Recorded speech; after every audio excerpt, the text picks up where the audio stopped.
Hola, ¿qué tal a todos? Bienvenidos a este curso. Bienvenidos a todos los que se están conectando. Bien, el día de hoy vamos a iniciar una temática nueva, es sobre la transmisión de Audi aplicable a los vehículos Q5, A4, A5, A6, a la Q7.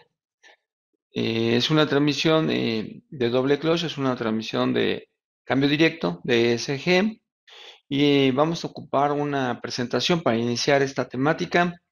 Y en el transcurso del curso estaremos atentos de sus comentarios o sus preguntas. La idea de este curso en esta sesión es que demos una descripción muy completa, lo más completa que se pueda, del sistema. ¿Ok? Sobre todo, vamos a hacer unas definiciones muy importantes de cómo van a trabajar estos sistemas y vamos a compartirles una presentación para trabajar con ello.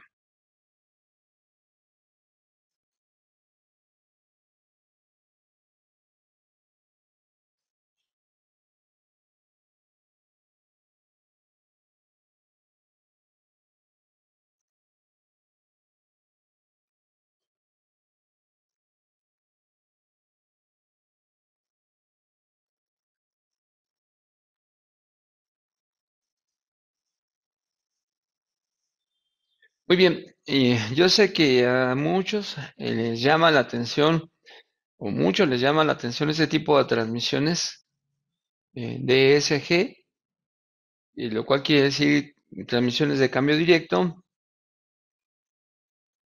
Direct Shift Gear, y les llama muchísimo la atención estas cajas.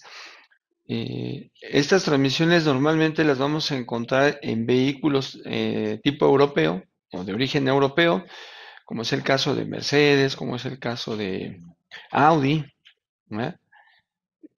Son los que más explotan, los que más tienen ese tipo de transmisiones. Y hoy vamos a hablar de una en específico, la cual es la 0V5 o DL501. Eh, Esta transmisión aparece en el año 2008 en en el vehículo Q5. Es una crossover, es una camionetita que tiene Audi. Y obviamente, posterior, tiempo después, la vamos a ir viendo o va a ser agregada en otras carrocerías como la 4, la 5, la Q7 y además también en Porsche, por ejemplo. Estas transmisiones venían acompañadas con motores de 4 cilindros, 2.0, 2.5 e inclusive de 6 cilindros como 2.8, 3.0 y también hay una versión todavía con un motor de 4.2 litros, me parece. Entonces se ha expandido mucho su uso, aunque también hay que señalar que es una transmisión que ya ha sido superada por una nueva generación de transmisión. ¿Ok? Hay mucho trabajo todavía en este tipo de transmisiones. Todavía hay demasiados autos que tienen esa transmisión y que se van acercando día a día a los diferentes talleres para hacer su diagnóstico, su servicio y su reparación. ¿Ok? Muy bien. Pues esta para hacer una transmisión DSG es diferente a otras porque esta está montada longitudinalmente. En las transmisiones DSG normalmente vienen colocadas transversalmente. Siempre vamos a hablar de las diferencias en las DSG, las que son de clutch húmedo y las que son de clutch seco.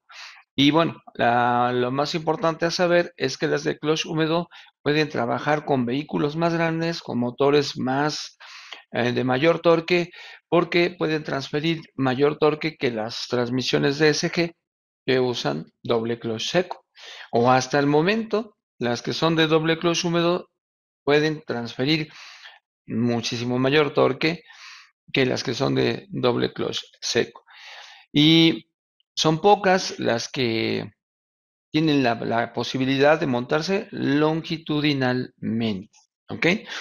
Para todos aquellos que nos llama mucho la atención este tipo de transmisiones, pues yo les quiero decir que existe ya una buena cantidad de transmisiones de esto en los vehículos Audi Y la mayoría de los vehículos Audi actuales que son automáticos, pues cuentan con transmisiones de doble clutch húmedo y todavía a lo mejor no conocemos estas, a lo mejor ya todavía estamos trabajando con la Q5, con la 0V5 y cuando menos nos demos cuenta vamos a conocer otras más que ya tiene Audi montadas en sus diferentes carrocerías. ¿Ok? Y además, adicionando un poquito a ello, por ejemplo, otros fabricantes que también están trabajando mucho, mucho con ese tipo de transmisiones, por ejemplo, es Mercedes-Benz. Entonces, si nos apasiona ese tipo de cajas, bueno, pues ya saben ustedes que siguen habiendo más y más y más, y les van a encontrar muchas de ellas en Audi. Ok, entonces, esas transmisiones tienen, vamos a decir, tienen un punto que coincide, tanto las de clutch seco como las de clutch húmedo, son transmisiones que para ser automáticas compiten con las transmisiones tradicionales automáticas. Y es que esas transmisiones trabajan con engranajes helicoidales, engranajes que son utilizados en las transmisiones de cambio manual. No quiere decir con ello que por el hecho de que tengan esos engranajes helicoidales, el mecanismo, la parte mecánica de la transmisión tenga que ver con transmisiones de cambio manual. No, utilizan engranajes, sí, pero en su arquitectura, su estructura está hecha para trabajar como una transmisión automática. ¿Ok? Entonces llama mucho la atención porque ya no vamos a ver ahí los elementos comunes y corrientes que veíamos en las cajas automáticas y aquí vemos solo engranajes.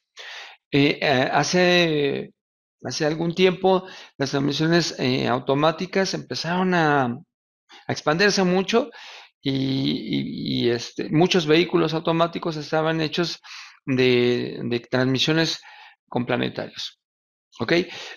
Aquí el detalle era que para todos los fabricantes de transmisiones con engranajes helicoidales, pues estaban notando cómo se estaban desarrollando y desarrollando transmisiones y ellos estaban quedando estancados únicamente equipando a vehículos de cambio manual.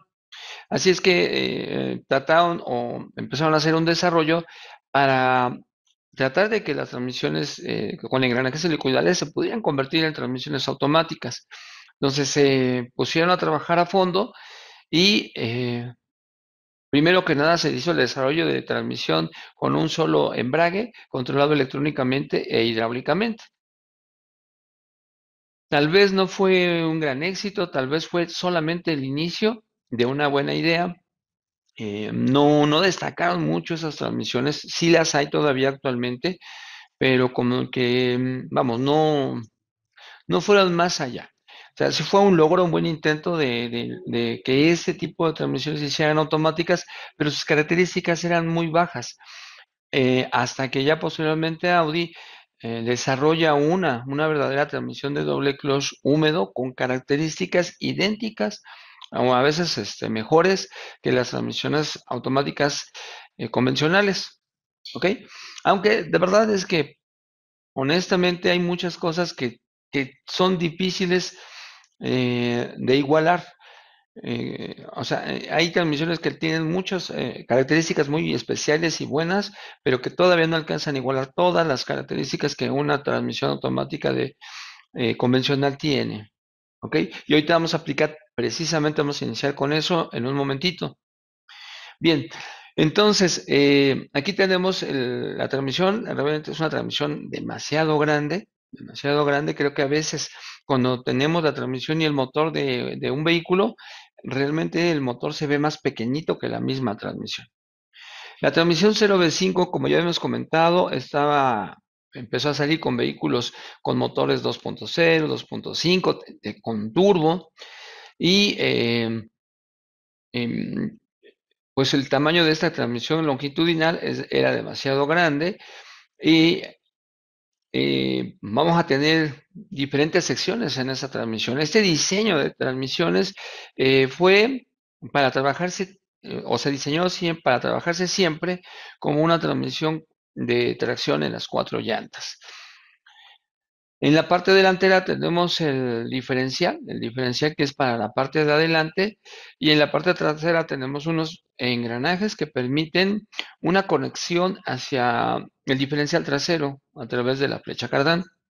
Entonces, esas transmisiones todo el tiempo van a trabajar con tracción en las cuatro ruedas.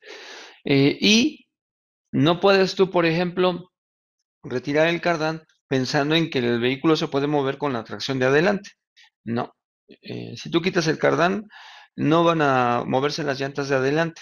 Lo único que vas a provocar es que la flecha de atrás se gire libremente y que las de adelante no se muevan. Ahora, si tú pones el cardán y quitas una flecha de adelante o te desconectas con una de las ruedas de adelante, va a suceder lo mismo. No va el carro a avanzar. Puede ser que el cardán atrás, bueno, el cardán no se va a mover, pero la flecha que tú quitaste se va a girar libre y no vamos a tener movimiento. ¿Ok? Son transmisiones que están diseñadas para que en todo momento estén funcionando con la tracción 4, es decir, con las cuatro llantas. Bueno, aquí, como muchas transmisiones de este tipo, van a ocupar dos tipos de fluido, ¿ok? Esta transmisión 0V5 es una transmisión de 7 cambios, es decir, 7 cambios, controlada completamente con electrónica, con un sistema mecatrónico, ¿ok? Para transferir la fuerza del motor hacia la transmisión, se va a ocupar el embrague doble, ¿ok? Y la parte delantera de la transmisión, la sección delantera que está aquí, va a tener todo lo necesario para poder trabajar, para poder controlar la transmisión. Es decir, aquí en la parte de adelante va a estar el módulo mecatrónico. Entre una parte, digamos la mitad de la sección uno, que es donde está el módulo mecatrónico, y la parte media, que es una parte muy larga, aquí van a estar los engranajes, ¿ok? Todos los engranajes. No nada más abarca esta parte que se ve dividida, ¿no? Podemos ver una división de aquí a acá. No nada más los engranajes se encuentran en esta parte, sino que también abarcan casi la mitad de la zona donde se encuentra la unidad mecatrónica. Y por último tenemos hasta atrás una parte que es el transfer, que permite la conexión del eje delantero con el eje trasero. ¿Ok? Entonces, como tenemos en estas dos secciones con diferentes componentes, se van a ocupar dos tipos de fluido. Un fluido que va a ser para la parte donde se encuentra el área de la unidad mecatrónica, y otro fluido para el área donde se encuentran los engranajes. ¿Ok? Aquí tenemos el ejemplo del fluido original. Por ejemplo, para la mecatrónica sería el G052 182A2, y el de los engranajes G155, no, G55 512A2. Sabemos que puede haber fluidos similares que cumplan con las características para poder trabajar con la unidad mecatrónica, fluidos que tienen todas las características para poder trabajar con los engranajes. ¿Ok? Eh, los engranajes es un punto muy especial. A veces pensamos, bueno, pues ponle, si son engranajes, pues ponle líquido de transmisión estándar, ¿no? Y pues ahí estaríamos cometendo un gran error, porque la viscosidad del fluido y características del fluido con el que van a trabajar los engranajes no es tan sencillo como se puede pensar, ¿ok?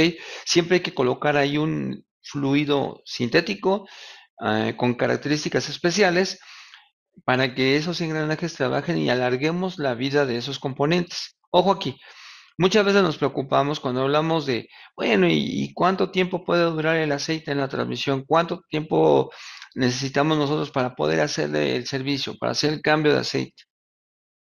Y muchas veces nos preocupamos mucho por la parte donde se encuentra la mecatrónica, y a veces no tomamos en cuenta que también la parte de los engranajes también requiere servicio.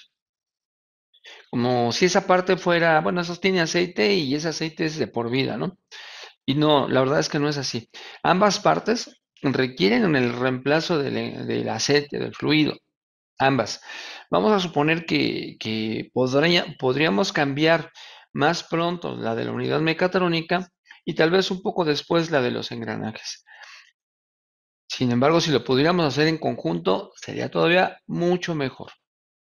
Aquí va a quedar mucho tiempo olvidado los engranajes que en otras transmisiones. Por ejemplo, hay otras transmisiones que cuando hacemos un servicio a la unidad mecatrónica, se derrama todo el fluido de los engranajes y por ello reponemos ambos fluidos. Aquí si yo quiero quitar la unidad mecatrónica, no se va a derramar el fluido de los engranajes. Ahí se va a quedar. Y por ello pienso en que nos vamos a olvidar de que también hay un fluido que se tiene que reemplazar también, casi en los mismos periodos que el de la mecatrónica, de la unidad mecatrónica. ¿Ok? Pues bueno, la recomendación es que sería parejo para los dos. Y si no, bueno, pues se puede esperar un poquito el de los engranajes, pero si tú quieres que no haya problemas por mucho tiempo con esos engranes, con esa unidad mecánica de engranes, pues también que se le pueda hacer un servicio sería muy bueno. Muy bien, ahora aquí hay algunos tornillos que se van a ocupar precisamente para agregar por ahí el fluido y también nos van a servir como indicadores de nivel. En el caso de la área de la unidad mecatrónica, aquí tenemos un tornillito en el cual vamos a poder medir y agregar el fluido. Recuerden que para lograr eso hay ciertas condiciones. Por ejemplo, que el motor esté caminando, que tengamos una temperatura específica y para poder quitar el taponcito y decir, el nivel es correcto. ¿Ok? En este caso, la unidad mecatrónica, para poder checar su nivel, tiene que ser el motor en marcha mínima y en park, ¿no? Parking. El de los engranajes, por el contrario, se tiene que estar apagado. Nada más que esté nivelado el vehículo y ahí podremos checar su nivel. Entonces, en el uno tenemos pues el tapón para checar el de la mecatrónica y en el 2 el de los engranajes. ¿Cuánto aceite se requiere en uno? ¿Cuánto aceite se requiere en el otro? Si nosotros tenemos vacía completamente la transmisión, podríamos agregar 7 litros. En el otro lado podríamos agregar 5 litros. Hay bastante líquido en los engranajes. ¿Ok? Eso lo vamos a requerir. Si nosotros solamente vamos a hacer el cambio de fluido, no se va a drenar toda la transmisión, yo creo que ahí podríamos necesitar entre 4.5 o tal vez 6 litros. Todo depende, ¿no? Todo depende de lo que hagamos, de cómo se escurre el aceite, del tiempo que le demos para que se pueda escurrir, o si aflojamos algo más que el tornillo de descarga, en fin. Muy bien, entonces aquí en esta parte de los fluidos hay que pegarnos muchísimo a las características que el fabricante requiere para que la transmisión trabaje bien. Para empezar, los dos fluidos deben de ser sintéticos, completamente sintéticos. Hay líquidos sintéticos para engranajes, ¿ok? Una de las características que tiene esa transmisión DL501 es que tiene una capacidad de manejarse con hasta 550 newtons metro de torque. O sea, puede recibir esa gran cantidad de torque la transmisión y trabajar perfectamente bien. Pues como van a manejar mucho torque, pues lo mejor que podemos hacer es que sus componentes estén lubricados con fluidos excelentes, ¿no? Para que puedan soportar toda esa carga. Muy bien. Eh, Vamos a tratar de describirles, de definirles cómo es que trabajan estas transmisiones, porque si nosotros nos gusta trabajar, meter mano aquí, pues sí es necesario entender qué es lo que hay aquí, cómo va a funcionar. eh, Después vamos a conocer cuáles son los elementos en donde más vamos a tener acción, donde más vamos a trabajar, en donde todo no crean que por toda la transmisión va a haber vamos a estar metiendo mano. Vamos a meter por muchas partes, sí, pero yo puedo decirte que solo en algunas partes vamos a convivir mucho con la transmisión. Bien, es necesario pues conocerlo lo más que podamos, cómo va a funcionar este sistema, para después poder entender por qué fallan, qué es lo que falla, cómo poder hacer un diagnóstico. ¿Ok? Bueno, como comentábamos, Es una transmisión de engranajes helicoidales con 7 cambios que va a trabajar de manera automática. La arquitectura de estos engranajes, igual que todas las transmisiones, bueno, que al menos yo conozco hasta ahorita, que son de doble clutch, tienen la siguiente orden. Por ejemplo, en la parte de adelante del tren de engranajes vamos a encontrar los engranajes pares. ¿Cuáles son los engranajes pares? Pues bueno, vamos a tener, por ejemplo, segunda, cuarta, sexta, vamos a tener reversa. Y en la parte trasera vamos a tener los engranajes impares. Ahí vamos a tener primera, tercera, quinta, séptima. ¿Ok? Entonces, eso es bien importante, fíjate, porque muchas veces si llegamos a tener un código y andamos buscando, por ejemplo, un problema con la cuarta, no vamos a andar mareándonos entre todos los engranes que hay por todos lados, no, estaríamos buscando en la parte delantera. La parte delantera deben de venir los pares, en la parte trasera los impares. Yo estoy buscando el engranaje de quinta. Bueno, pues de la mitad hacia atrás debe de estar el engranaje de quinta. ¿Ok? Adelante pares, en la parte de atrás los impares. Muy bien. Entonces, eh, va a haber un conjunto de horquillas para que puedan manipular los sincronizadores. ¿Ok? Las transmisiones de engranajes helicoidales tienen dos tipos de engranajes, los engranajes fijos y los engranajes selectivos. ¿Ok? Para cada cambio que pueda haber en la transmisión, llámese primera, segunda, tercera, cuarta, hasta la séptima, va a haber dos engranajes. Cada cambio tiene dos engranajes. Uno de esos engranajes está unido al eje de entrada y el otro engranaje va a estar unido al eje de salida. ¿Ok? Entonces, en los cambios de engranajes helicoidales siempre vamos a encontrar cada cambio una pareja de engranes. Y como vuelvo a repetir, dentro de esa pareja de engranes, uno de esos dos engranajes va a ser selectivo. ¿Qué quiere decir selectivo? Quiere decir que va a estar en un eje. En este caso, en este sistema de la 0B5, los engranajes selectivos pueden estar en el eje de entrada o pueden estar en el eje de salida. ¿Ok? Hay ocasiones en que los engranajes selectivos solo los tenemos en los ejes de salida o solo los tenemos en los ejes de entrada. Y en este caso los vamos a tener unos en el eje de entrada y otros los vamos a tener en el eje de salida. ¿Ok? ¿Qué son los engranajes selectivos? Vuelvo a repetir. Los engranajes selectivos son los que están en el eje, ya sea en el de entrada o en el de salida. Están formados en el eje, pero no están unidos al eje. Es decir, estos se están girando libremente. Los engranajes fijos, bueno, están unidos completamente al eje, ya sea el de salida o el de la entrada, pero están completamente fijos. Los selectivos, no, los selectivos están flotando ahí en el eje y en algún momento pueden ser seleccionados para acoplarse.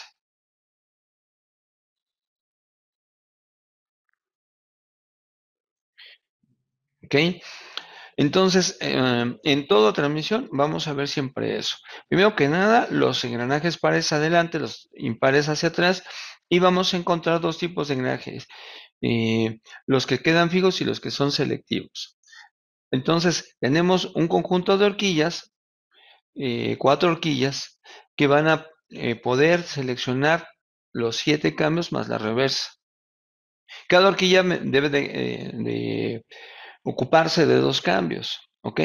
Y las horquillas precisamente lo que van a hacer es mover el sincronizador para escoger uno u otro engranaje.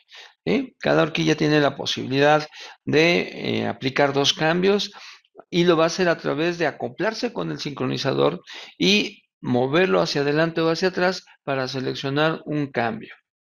¿Ok? Eso es muy común, eso es como una parte básica de una transmisión de cambio manual. Pues aquí también va a ser lo mismo, pero sí va a haber una forma, una arquitectura un poquito diferente, un poco más especial que la de los cambios manuales. Bueno, entonces también que vamos a tener aquí algo bien importante que hace que esa transmisión sea muy especial es en la manera como se va a acoplar con la fuerza del motor, con el torque del motor.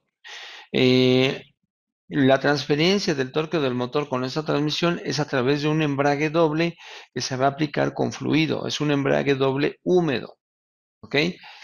Y estos embragues podríamos decir que se parecen un poquito a los embragues húmedos que se encuentran en las transmisiones convencionales. Se parecen un poquito porque van a trabajar a través de una presión que va a hacer que se apliquen o se liberen. En esa parte podríamos decir que se parece. Pero la verdad es que un embrague doble es completamente diferente a un embrague de los que tenemos en la transmisión convencional. Y les voy a decir por qué. Porque este embrague se va a encargar de transferir toda la fuerza que hay en el motor hacia los engranajes que están allá adentro. A veces podemos pensar que esa tarea no es tan complicada. Y realmente, cuando el vehículo ya va caminando, ya tiene una cierta velocidad, un embrague entre y que el otro entre, ahí sí te puedo decir que no es nada complicado. ¿Ok? Lo complicado de estos embragues inicia en el arranque, en el despegue del carro. Ahí sí, esa es una tarea muy especial que van a tomar estos embragues y que los va a hacer diferentes a los embragues que hay dentro de una transmisión convencional. ¿Ok? La cantidad de torque que tienen que recibir y después transferírsela a la transmisión en el momento del arranque es crítica y es clave y es lo que hace diferente estos coches de otros. Eh, Nosotros en estas transmisiones no tenemos un convertidor de torque, que es un elemento que trabaja de una manera completamente diferente, pero que tiene muchas características positivas en cuanto empezamos a avanzar en un vehículo. El embrague doble tiene que reunir o tiene que parecerse, tiene que trabajar como si lo que tuviésemos ahí es un convertidor. ¿Ok? Entonces, es un trabajo enorme que tiene que hacer para que esto pueda pasar. Y una de las situaciones es que para transferir esa carga los engranajes y que se muevan las ruedas y el vehículo, se genera alta temperatura. ¿Ok? En, en estos embragues es bien importante que al ver que se genera alta temperatura, tener disponible un circuito que esté controlando esa temperatura. Esa temperatura no es en todo momento, no el cloche está en riesgo en todo momento de calentarse, no, sino el riesgo de esa alta temperatura es cada que el carro se detiene y cada que el carro empieza a avanzar. En un trayecto vamos a hacer muchas veces eso, y más si manejamos aquí en la ciudad o más si estamos en el tráfico. Ahí va a haber muchos momentos de pararse y de avanzar, de pararse y avanzar. Tal vez cuando se conduce en la pista son menos las condiciones de estarse parando y deteniendo, pero eh, aquí en la ciudad sí es constantemente eso, y como cada que se para y avanza se genera alta temperatura, ahí va a haber un circuito que se va a estar encargando de darle vida al clutch. Si no se controla la temperatura del embrague, pues obviamente va a pasar lo que tiene que pasar, que es que se empiece a quemar. ¿Ok? También es importante el cálculo de la presión. La presión debe ser perfecta para poder avanzar sin jaloneos, sin vibración, sin trepidarse y que el carro arranque con fuerza. Una aplicación muy cuidadosa para que no se sientan efectos y sí se sienta la potencia en el arranque. ¿Ok? Entonces, K1 y K2 van a ser los dos cloches húmedos que vamos a tener en esta transmisión. Y esa transmisión que va a ocupar estos cloches se va a dividir en dos. Esta transmisión es como si tuviésemos dos transmisiones en una, porque se va a dividir los cambios impares de los cambios pares. Y nuestro clutch K1 se va a encargar de controlar todos los engranajes y se va a unir con todos los impares. Mientras que el K2, es el segundo clutch que tiene este clutch doble, se va a encargar de los cambios pares. Los cambios pares y la reversa. ¿Ok? Muy bien, entonces así vamos a estar con dos cloches, K1, K2 y con dos trenes lo de los pares y los de los impares. Muy bien. Para lograr que se activen los cloches, para que se activen las horquillas y haya cambios, esto va a estar controlado con un sistema hidráulico, ¿sí? Hidráulico, y también va a estar, pues, gobernado por la electrónica. Por lo tanto, nosotros vamos a tener en este sistema un sistema mecatrónico, que es la unión de componentes hidráulicos con componentes electrónicos. Y van a estar insertados todos adentro de la transmisión. Eh, esta, esta transmisión no tiene elementos externos. Todo lo que sensores, actuadores, solenoides se encuentran vemos esta área donde va a estar colocada la unidad mecatrónica. ¿Ok? Bueno, pues los problemas comunes que vamos a encontrar debido a lo que ya platicamos de que el clutch es bien importante, por ejemplo, varios vamos a encontrar vibración excesiva en el acoplamiento cuando va avanzando el carro, tardanza en aplicación, oye, pongo drive o pongo reversa y no aplica a inmediato, tal vez se tardó un poquito. Y uno de ellos que habíamos comentado, de repente cuando estamos en el tráfico, ahí se empiezan a sobrecalentar los embragues a tal grado que se puede inclusive hasta neutralizar el vehículo y te tendrías que esperar un poquito para que enfríen y continuar la marcha. También puede haber golpeteos en los cambios, sobre todo en las aplicaciones y en algunos, ya sea ascendentes o descendentes. ¿Ok? A veces el vehículo está en modo de falla. ¿Qué es modo de falla? Pues recuerda que esta es una transmisión que se divide en dos, de cambios impares y cambios pares. Se le conoce como la mitad uno y la mitad 2. ¿Ok? Entonces, si algún elemento hidráulico, mecánico o electrónico de la mitad uno o de la mitad 2 tiene un problema, entonces va a generar un código impidiendo que esa mitad de cambios impares, por ejemplo, esté trabajando y que solo están disponibles la reversa, la segunda, la cuarta y la sexta. Es en el caso de que tuviéramos una avería en los cambios impares, pero si la avería la tenemos en los cambios pares, pues solo podríamos tener primera, tercera, quinta y el vehículo no tendría reversa. ¿Ok? Entonces, esos son los detalles. En algunos vehículos vamos a tener algunos mensajes en el tablero que nos pueden decir que hay una falla en la transmisión, pero se puede seguir conduciendo, que, que se puede conducir, pero te vas a quedar sin reversa. En fin, el tablero en el carro nos va a ir diciendo que hay problemas. Y por eso tú mismo te vas a dar cuenta que el carro no tiene reversa, que el carro voy, por ejemplo, en segunda y de repente como que hay una pausa y entra la cuarta y no se siente el carro nada bien. Se siente diferente a cuando está trabajando con sus cambios secuencialmente. ¿Ok? Definitivamente para trabajar con estos sistemas vamos a requerir de muchas herramientas, pero sobre todo para poder avanzar en encontrar cuáles son las fallas, en el hacer un diagnóstico, definitivamente necesitamos el escáner. Y sobre todo también que esté actualizado, ¿verdad? El escáner nos va a ayudar muchísimo porque a través de los códigos nosotros vamos agarrando camino.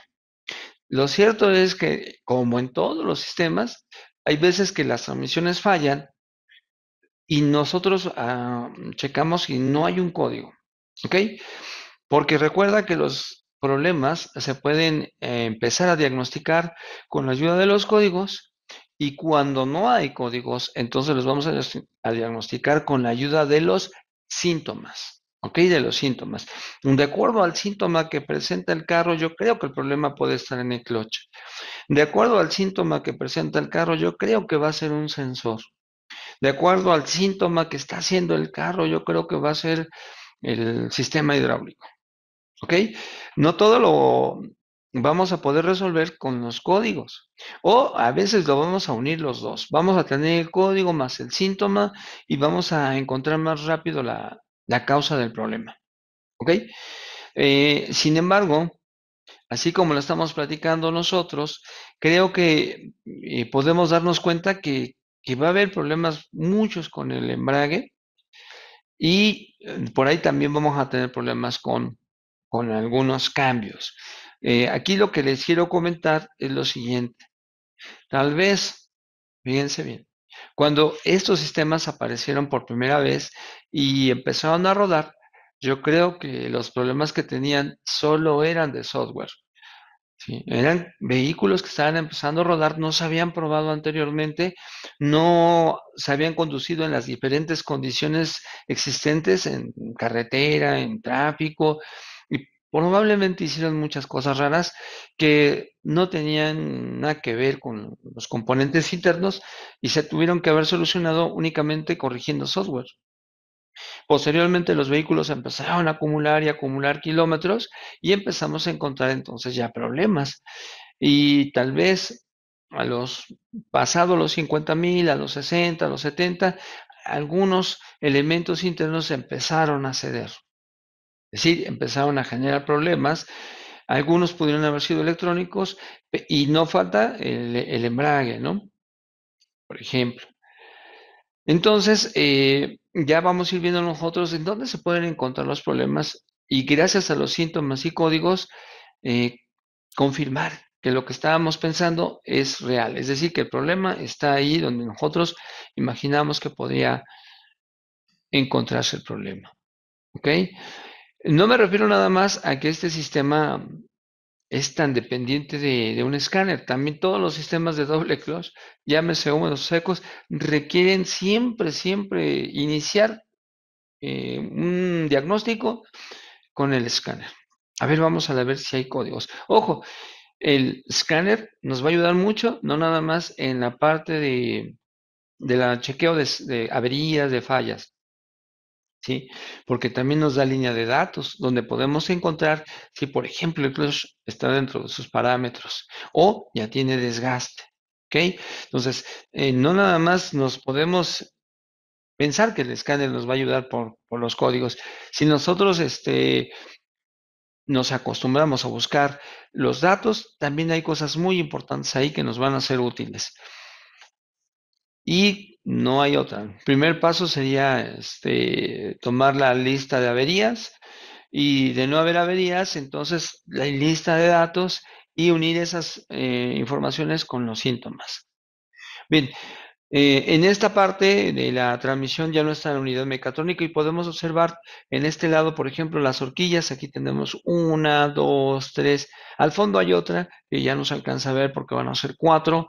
Podemos ver también algunas tuberías, ya que aquí vamos a tener algunos tubos para que el aceite que va, por ejemplo, hacia el embrague doble, si llegue hasta los cloches de la unidad hidráulica.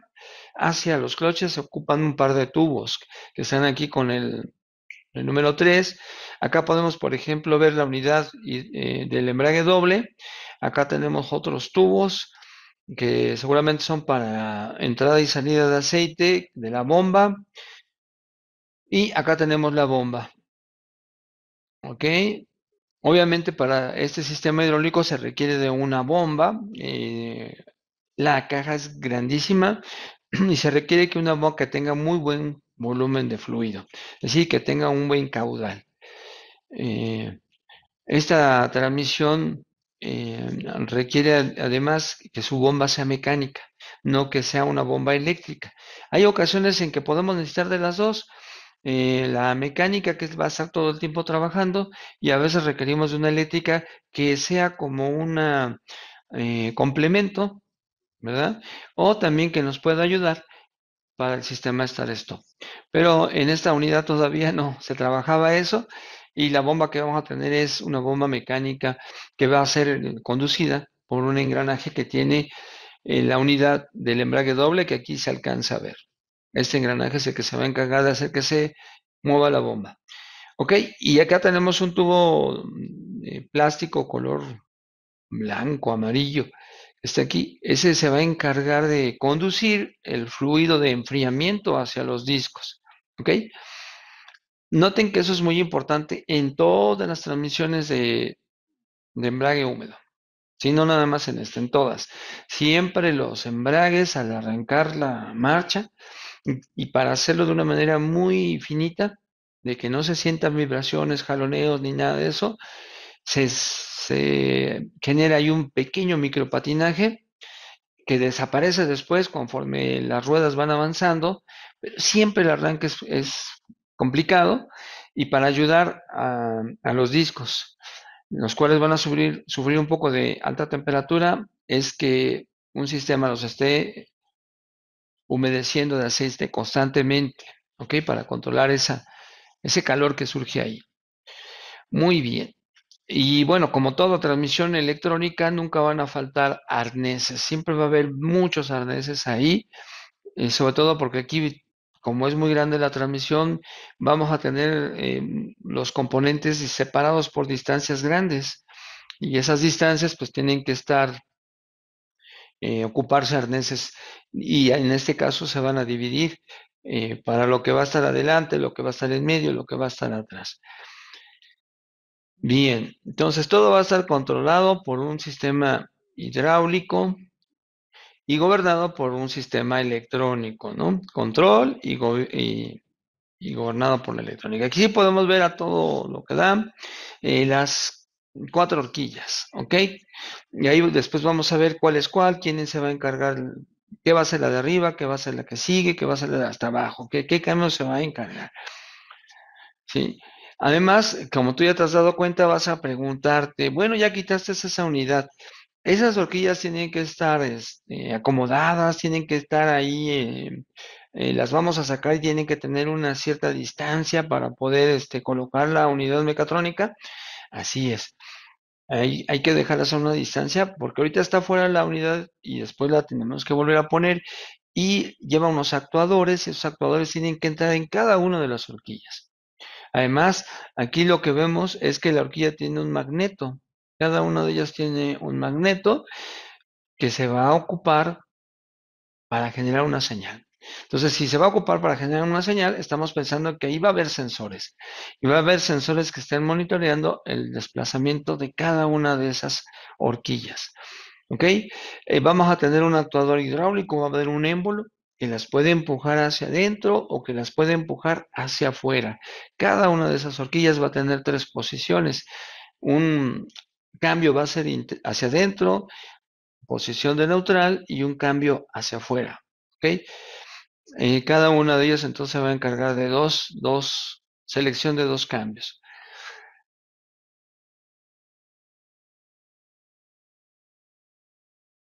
Lo que a veces nos sorprende mucho es el tamaño, ¿verdad? El tamaño de la caja y el tamaño de cada una de las piezas.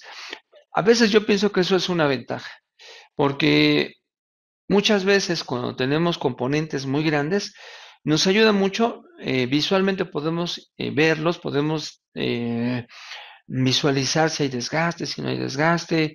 En fin, los componentes grandes a veces son más manipulables.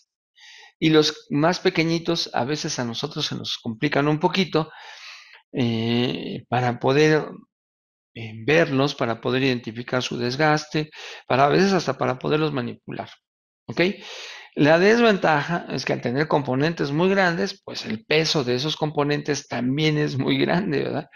Y, por ejemplo, para esta transmisión, como muchas otras que tienen dimensiones grandes, es importante tener una grúa al momento. Una grúa no de que cargue un carro, una grúa para levantar componentes pesados y poderlos colocar. Uno de ellos ejemplos es el embrague. Sabemos que lo podemos cargar nosotros. Sin embargo, muchas veces no es tan aconsejable que todo trabajo que implique cargar cosas pesadas nos convenga hacerlos nosotros. Más bien lo que tenemos que ir nosotros es adaptando a un pequeño carrito, una grúa, algo que nos ayude a levantar componentes pesados, porque a lo mejor quitarlos no es tan riesgoso. Sin embargo, cuando quieres instalar un elemento que es pesado, Tienes que aguantar la respiración y cargarlo hasta que llegue al lugar donde tiene que estar. Y eso vaya que sí es riesgoso, porque en una de ellas te ganas, se te resbala y algo malo puede pasar. Entonces hay que darnos a la idea que también ahí tendríamos que ayudarnos un poquito, por ejemplo, con la grúa que levanta los motores, ¿no? Si alguien tiene una y que te la puede prestar, sería bueno, ¿ok? Es una caja pesada, pero además muy alta. Muy bien.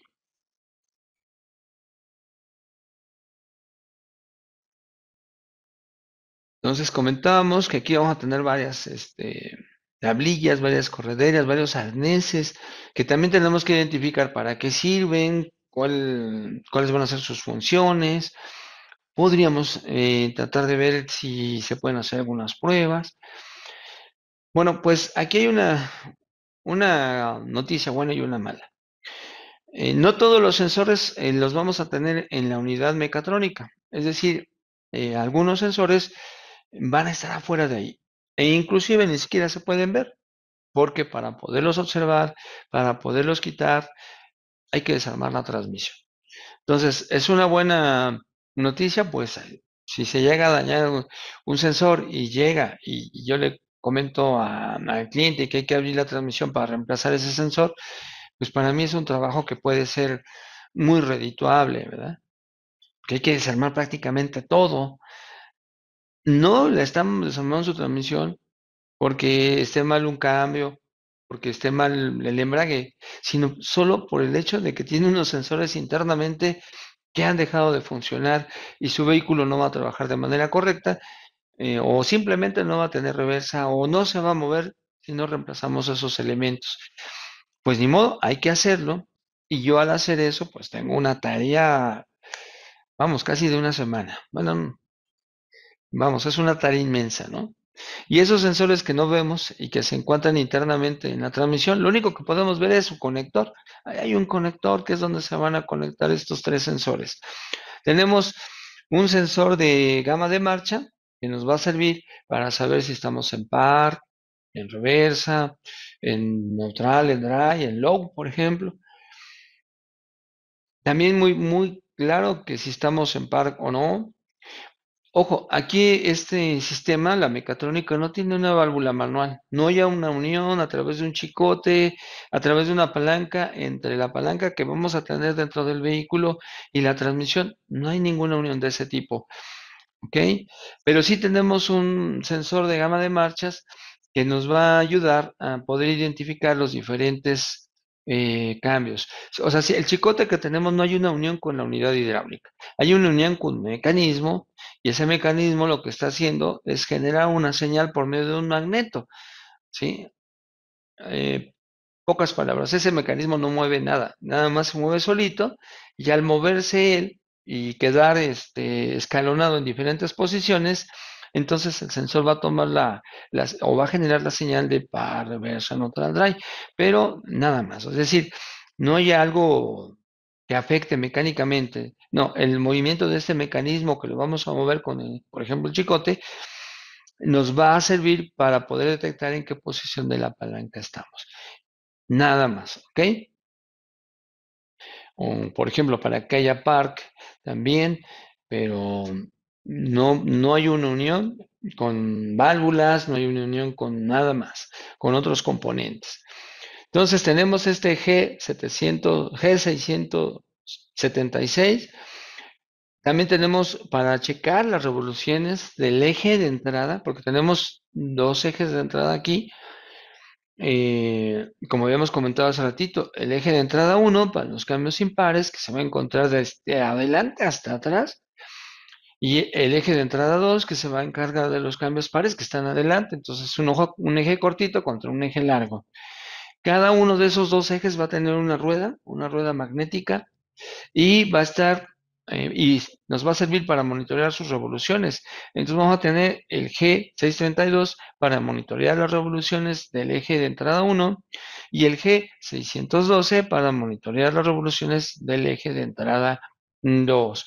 Todos los sistemas electrónicos van a estar siempre pendientes de la sincronía de los cambios. ¿Qué es esto? Pues de ver cuántas revoluciones da el motor y cuántas revoluciones da el cardan, que es la flecha de salida, por ejemplo. ¿Ok? Entonces, esa relación entre entrada y salida nos va a decir si la transmisión tiene la sincronía correcta. Porque, por ejemplo, si hay un fallo, podríamos tener un patinamiento, podríamos tener que no hay ningún cambio, que se neutralizó la transmisión y entonces la computadora va a saber si todo va bien o si hay un problema. ¿Ok? Entonces, tenemos eje de entrada uno y 2 y al parecer no tenemos sensor de salida. ¿Ok? ¿Cómo se va a poder trabajar si no hay sensor de salida? Ah, bueno, no se nos olvide que tenemos, por ejemplo, el ABS. Y el ABS sabe perfectamente qué velocidad tiene el carro y tan sabe qué velocidad hay en el carro que lo identifica a través de cada una de las ruedas. Sabe a qué velocidad va cada una de las llantas. Muy bien. Entonces, esta parte que no la vamos a poder ver hasta que no esté desarmada la transmisión, está compuesta por tres sensores. Bien, vamos a ver. Y acá tenemos la unidad mecatrónica, que volvemos a repetir, es un sistema hidráulico con componentes hidráulicos y gobernada por este módulo que es el TCM. Ustedes me van a preguntar que si cuántos TCM hay, si hay una generación, si hay dos generaciones. En este momento no vamos a profundizar mucho en ello, pero obviamente vamos a tener información, porque ahorita lo objetivo que yo quiero es tratar de describir en qué consiste este sistema y ya posteriormente podemos irnos profundizando un poco en cada elemento. ¿Ok? Entonces aquí tenemos una TCM o un módulo electrónico y ahorita vamos a ver qué componentes tiene. Aquí tenemos un sistema donde hay válvulas, que aparenta no haber válvulas ahí, pero sí va a haber un conjunto de válvulas, va a haber un conjunto de solenoides. Bien, a este sistema también se le identifica como sistema Stronic, S-Tronic, Stronic. Ok, ok, aquí lo tenemos. Aquí también vamos a encontrar sensores y obviamente está dividido, como lo hemos checado también en la parte mecánica, en mitad uno y mitad 2. Cambios impares y cambios pares. Es como si tuviéramos dos cajas en una sola. Muy bien, aquí lo que vamos a observar es los actuadores hidráulicos. Todos los actuadores hidráulicos se van a encargar de seleccionar las horquillas y aplicar los cambios. Por ejemplo, eh, bueno, aquí no tenemos, lo tenemos en la siguiente imagen. Y algo que tenemos que ver aquí, que también es parte de los componentes que vamos a checar, que son de los componentes donde vamos a trabajar mucho, donde vamos a estar reemplazando, son estas plantillas. Bueno, se llama plantillas porque tienen una forma plana y ahí van a estar conectores y cables, ¿ok? Aquí van a estar los conectores de los solenoides, pero también vamos a tener un conjunto de cables que a veces dan problemas. eh, Aquí los tenemos. Y también vamos a tener un conjunto de sensores que están al lado derecho y al lado izquierdo de los actuadores hidráulicos. Esta parte de aluminio vamos a tener ahí cuatro émbolos. Que como yo les había comentado, cada émbolo va a tener movimiento hacia adentro y movimiento hacia afuera y también se va a quedar en medio. En medio para colocar una horquilla neutral, hacia adentro para seleccionar un cambio y hacia afuera para seleccionar otro. ¿Ok? Ahorita vamos a ver para qué es cada uno de ellos. Y vamos a poder también contar con sensor de presión de embragues. ¿Ok? A lo mejor no va a haber un sensor que nos pueda decir si el embrague se está aplicando o no, pero sí va a haber uno que nos diga si el embrague tiene o no tiene presión. ¿Ok? Bueno, acá está entonces de arriba hacia abajo, el actuador de que va hasta arriba se va a encargar de los cambios pares de cuarta y sexta. El que le sigue se va a encargar de dos cambios impares, que es el de séptima y quinta. El otro que sigue, ese se va a encargar de los impares, primera y tercera. De tal manera que los dos actuadores que están en la parte del medio son para cambios impares. Y el que está hasta abajo, ese se va a encargar de la segunda y de la reversa. Los que van en los extremos son pares y los que van en el centro, los cambios impares. ¿Ok? Ahora, cada uno de los servos que ustedes ven aquí va a estar controlado a través de un solenoide.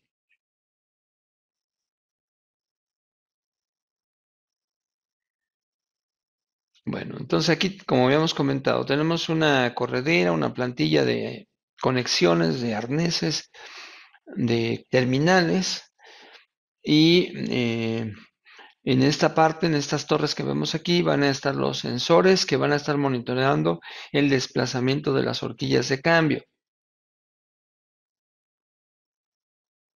Aquí ya no tenemos las plantillas y podemos ver bien los solenoides. Voy a regresar tantito porque quiero comentarles a ustedes también, perdón que me regrese tanto. Lo que pasa es que aquí, dentro de esos componentes que ustedes vieron, va a haber un sensor que monitoree la rotación del embrague doble, el cuerpo del embrague va a ver las revoluciones y además también va a estar monitoreando la temperatura de los discos, pues va a estar muy pegadito a la parte trasera de este ensamble para realizar esa función, medir RPMs y medir temperatura de embragues. Ahí va a estar pegadito. El embrague, los embragues van a generar mucha temperatura, como ya lo habíamos dicho, pero sobre todo cuando estamos arrancando. Y la temperatura que tengamos aquí, pues obviamente no va a ser la temperatura que tengamos donde están los engranajes, ¿verdad? Porque están separados las dos áreas. ¿Ok? Entonces, dentro de esos sensores que ahorita vamos a estar platicando y que van a estar montados aquí adentro, unos de ellos se van a encargar de rotación, de cuerpo de embragues y temperatura de embragues. Porque vaya que uno de los problemas o cosas que vamos a estar trabajando mucho tiene que ver con ello, con la temperatura del embrague.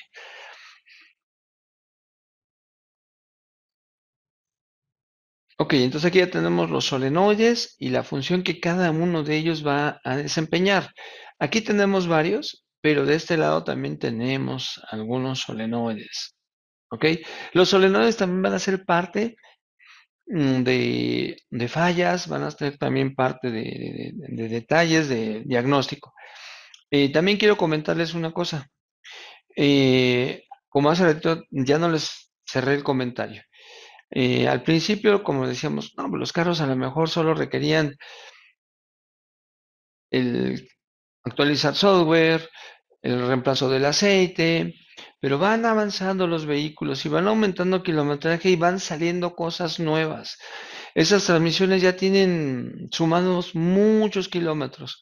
Y si por mucho tiempo, de verdad que por mucho tiempo, los engranajes nunca se quejaron, nunca dijeron, me suena un valero, nunca dijeron, se me está atorando, ya no puedo aplicar cuarta, ya la reversa ya no la puedo controlar, va a hacer ruido.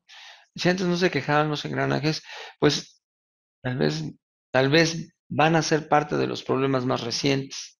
Porque todo lo que hay en un sistema se va y que está trabajando y que va acumulando kilómetros, trabaja y acumula kilómetros, tarde que temprano va a sufrir desgaste.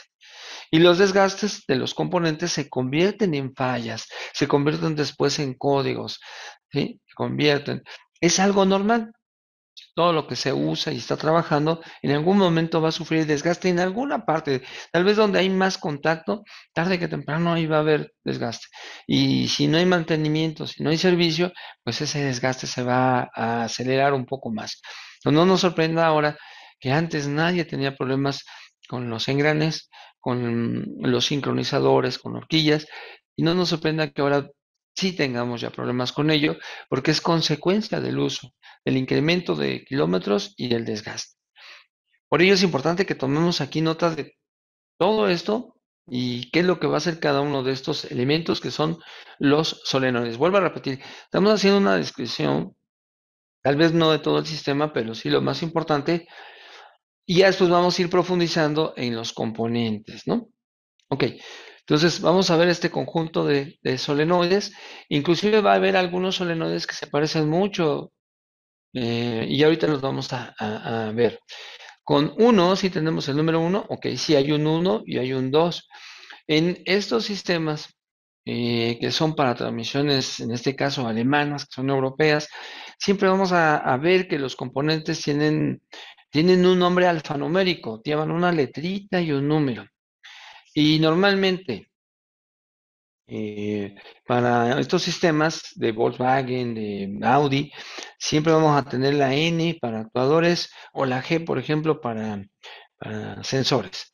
Y aquí tenemos dos solenoides, que es el N435 y el N439. El 435 es para el K1 y el 439 es para el K2 y se parecen muchísimo. Yo pienso que hasta podríamos hacer un cambio, ¿no?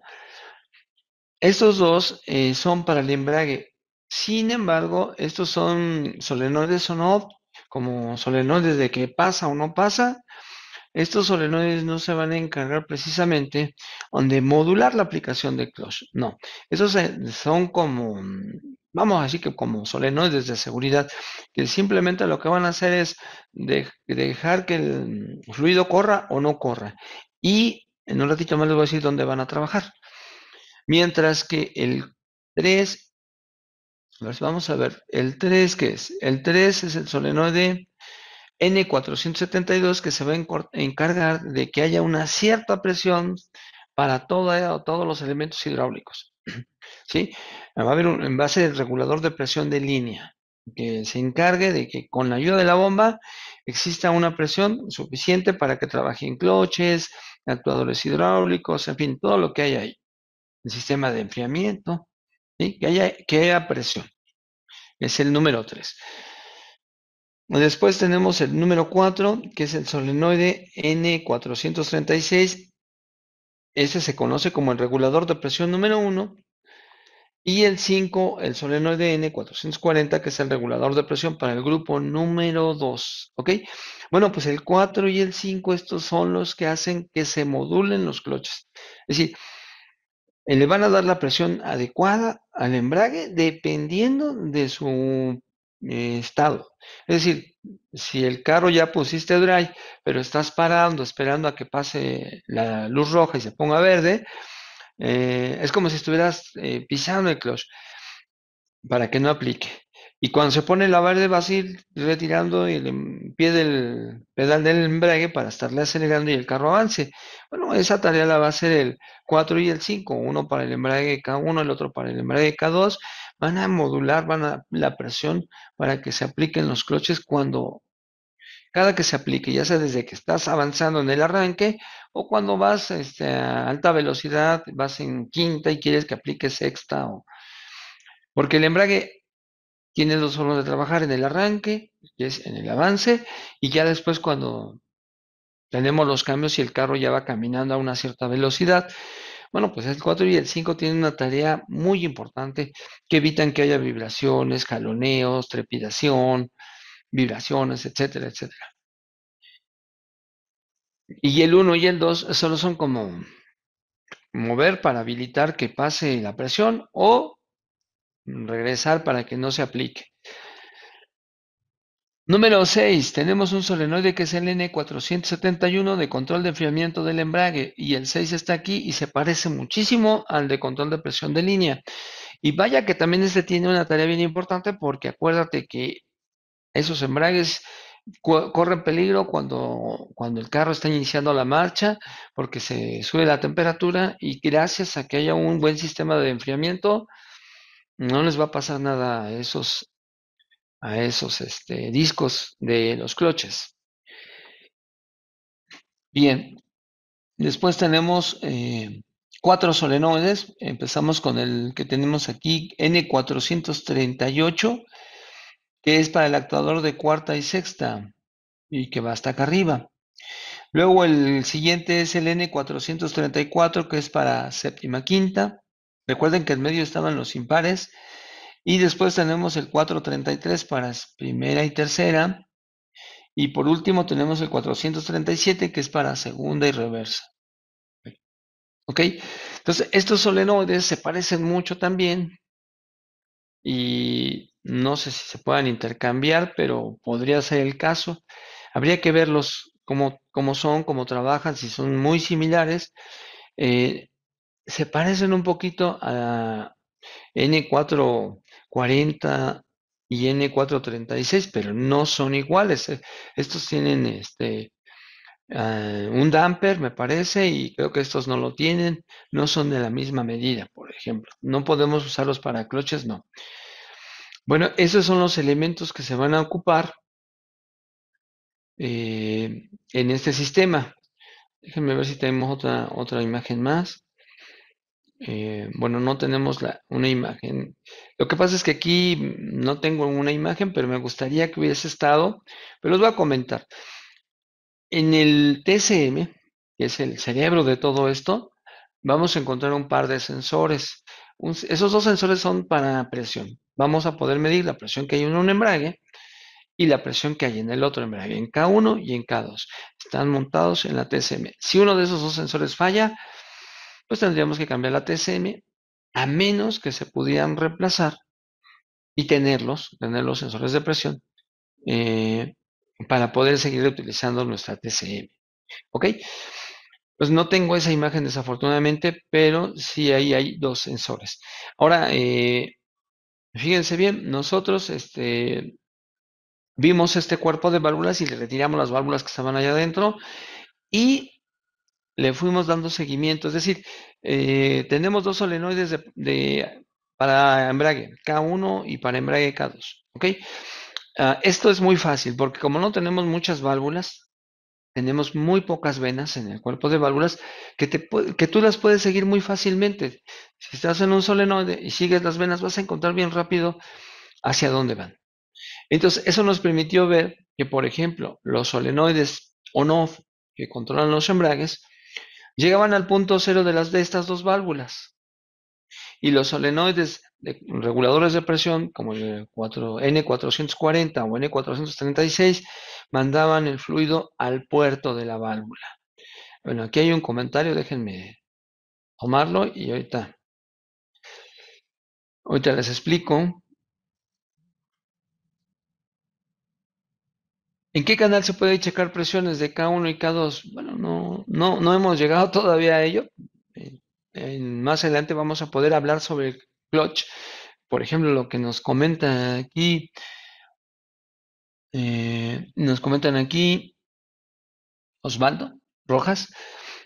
Sí, lo vamos a comentar más adelantito porque acuérdense que queremos compartirles a ustedes cuáles datos son importantes para poder revisar en el escáner y nos ayuden en un diagnóstico. Pero lo vamos a hacer más adelantito. Ahorita ya vamos a terminar de hacer nuestra descripción y más adelante vamos a ir profundizando en los componentes porque también por ahí vamos a ver unos valores de clutch que si están dentro de ese parámetro o muy cercanos de ese parámetro, podemos decir que no hay problema con los clutches.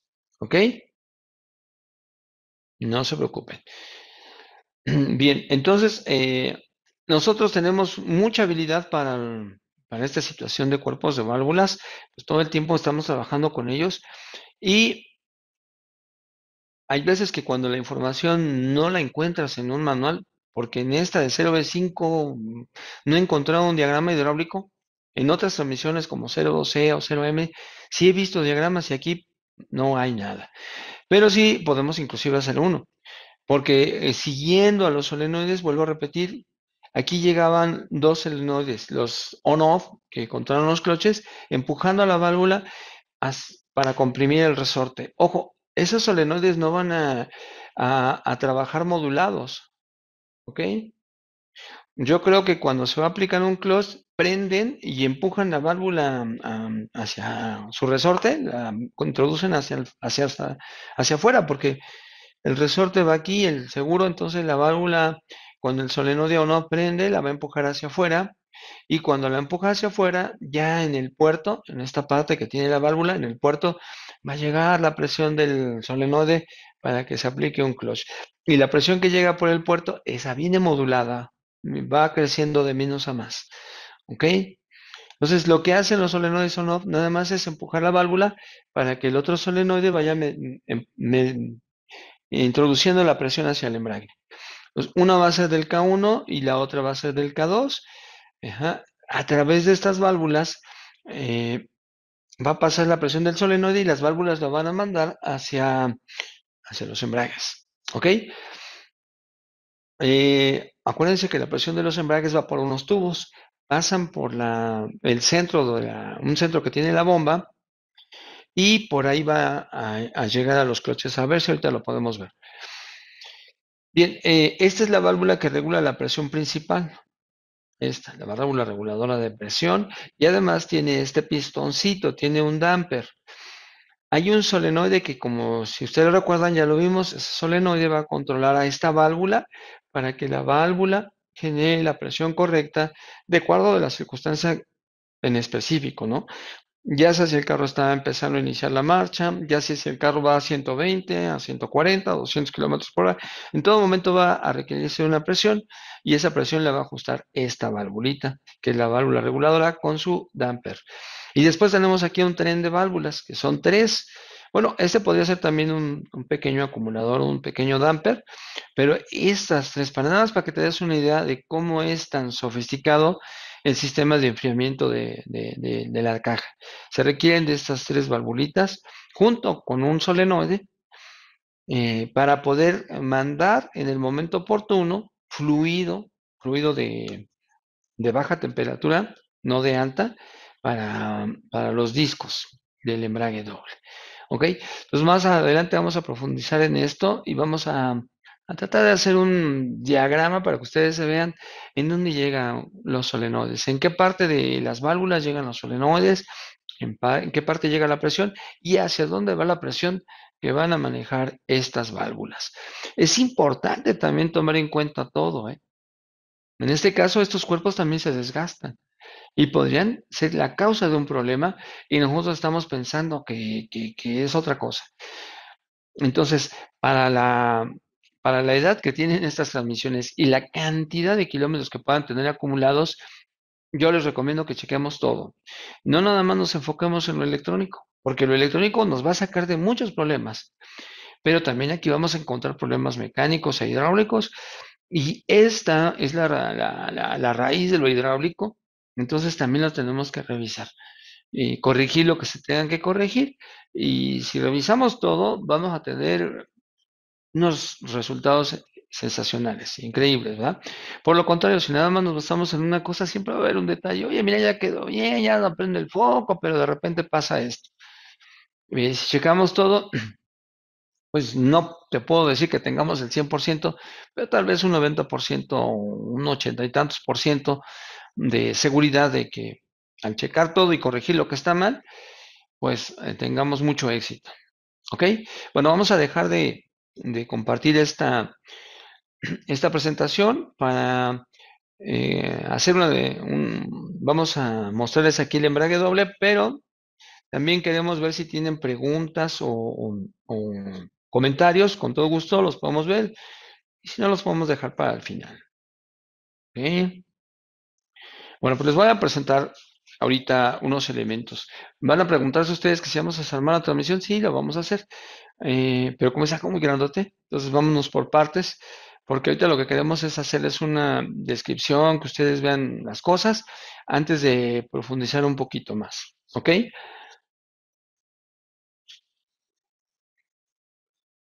De cualquier manera, vamos a dejar un ratito por si tienen alguna pregunta, algún comentario. Vamos a iniciar con esto. Mira, lo que tenemos aquí es un volante bimasa. Y esas transmisiones requieren de esto que es un volante bimasa, y te vas a preguntar, ¿por qué tienen que tener esto? Bien, lo que pasa es que nuestros embragues, en el K1 y el K2, nuestros embragues dobles, como ya hemos comentado, van a ser o se van a encargar de transferir la torque de motor a la caja. Bueno, creo que ya tenemos un poquito avanzado el tiempo. Vamos a hacer de todas maneras esta explicación. El embrague doble no tiene la capacidad de absorber vibraciones torsionales ni del motor ni de la transmisión. Y este sistema, mientras esté funcionando, y todos los sistemas de transmisión, mientras están funcionando, generan vibraciones torsionales, tanto los motores como las transmisiones. Pero siempre hay algo, siempre hay alguien que absorbe esas vibraciones. Por ejemplo, en los embragues de transmisiones de cambio manual, pues cuentan con dampers, cuentan con resortes que se van comprimiendo en el momento que tú liberas el embrague. Pues el embrague doble, que es húmedo, no cuenta con ningún elemento para amortiguar vibraciones torsionales. Por lo tanto, esa tarea viene aquí en este que es el volante bimasa. ¿Ok? Este volante bimasa a veces lo tenemos que checar a través de un movimiento que tiene la parte de adelante. ¿Ok? Este, en la parte de adelante tiene este plato que se va a conectar con el motor y en el centro tiene un hastiado para unirse con el embrague doble. ¿Ok? Ahí tenemos un hastiado y ese hastiado va a ser para que se una con el embrague doble. Entonces, tenemos dos elementos que se van a unir por medio de la bimasa. Acuérdate, la placa de adelante, motor, el hastiado centro hacia el embrague doble. Eso también se llega a dañar. También llega a hacer ruidos, puede generar vibraciones. Pues si su trabajo es absorber vibraciones, si falla lo que va a pasar es que tengamos vibración. Entonces, este elemento también se daña, también se reemplaza y también es costoso. ¿Verdad? Bueno, es esto. De aquí pasamos al embrague doble. Déjenme retirarlo. Ok, aquí tenemos pues un embrague doble. Este embrague doble tiene aquí un retén, un sello, y hay que retirarlo para poder quitar un seguro y poder quitar esta tapa delantera. ¿Ok? Y si te das cuenta, en medio tiene un rodamiento y también ese rodamiento con el tiempo, con el uso, antes nunca tenía problemas, hoy día puede tener ruido. ¿Por qué? Volvemos a lo mismo, las cosas van acumulando uso y tarde que temprano se desgastan y entonces vamos a tener problemas. Vamos a quitarlo. Entró muy fácil. Ahí está. Ahora lo podemos extraer. Podría ser el caso que en algún momento cueste mucho trabajo y tengamos que ocupar una prensa sin aplicar mucha fuerza, ¿ok? Porque no va a requerir así excesiva fuerza eh, para poder retirarlo.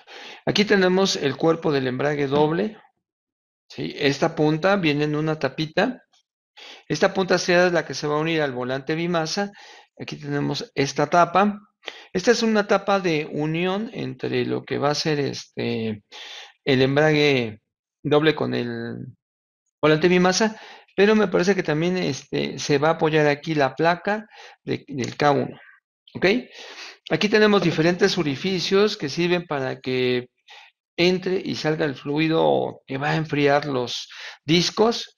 Acá tenemos el engranaje que va a mover a la bomba en la transmisión, y tenemos cuatro anillos de Vesper,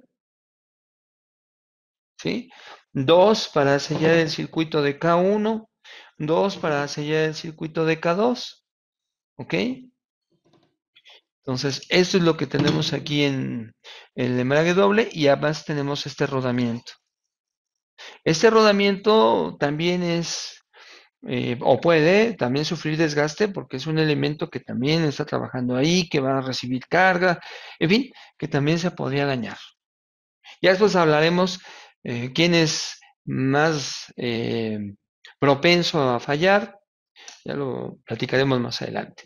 Bueno, para desarmar este embrague doble, vamos a quitar un seguro y, ojo, este seguro, antes de quitarlo, queremos que tú veas que aquí hay una punta en donde deben ir colocadas bueno, que hay una guía, por así decirlo, en donde van a estar las dos puntas del seguro que lo une.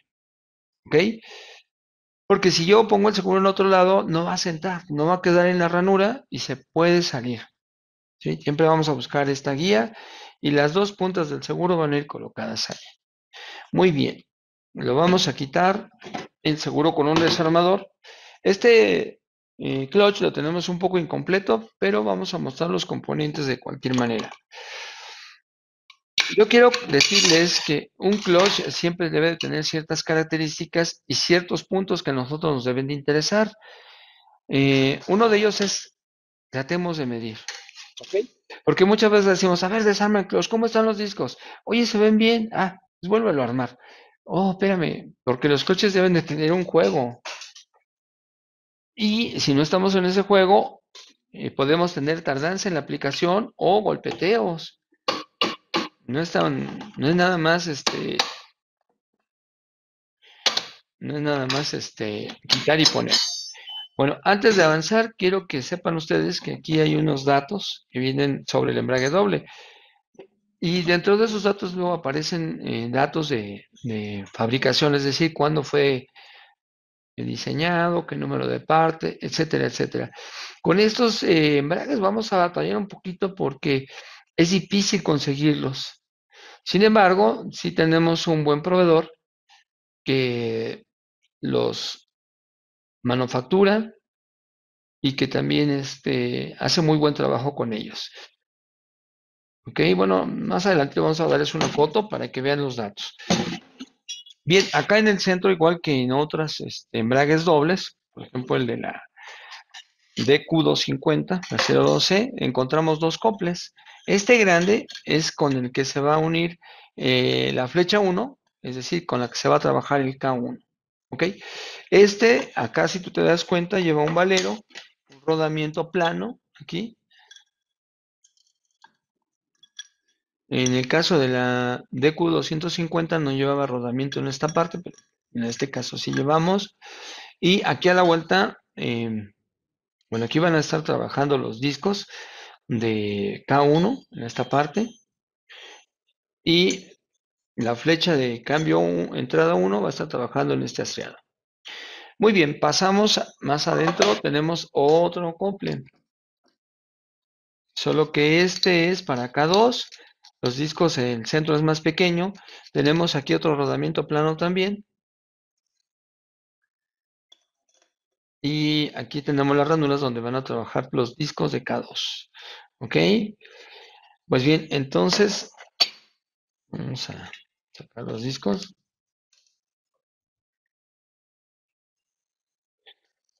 para mostrárselos y cerrar nuestra sesión por esta clase. Vamos a voltearlo, que sea más rápido.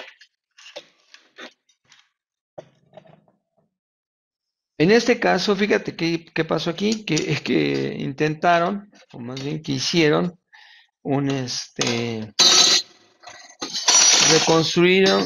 hicieron reconstruir los discos, mira, les pusieron esta pasta. Tú sabes que eso no funciona porque no es una pasta común, es una pasta que tiene ciertas características, pero bueno, aquí tenemos los discos de K1, que como yo les vuelvo a repetir, una de las cosas que siempre como transmisionistas debemos de hacer es tener herramienta para hacer mediciones. ¿Y qué mediciones vamos a hacer?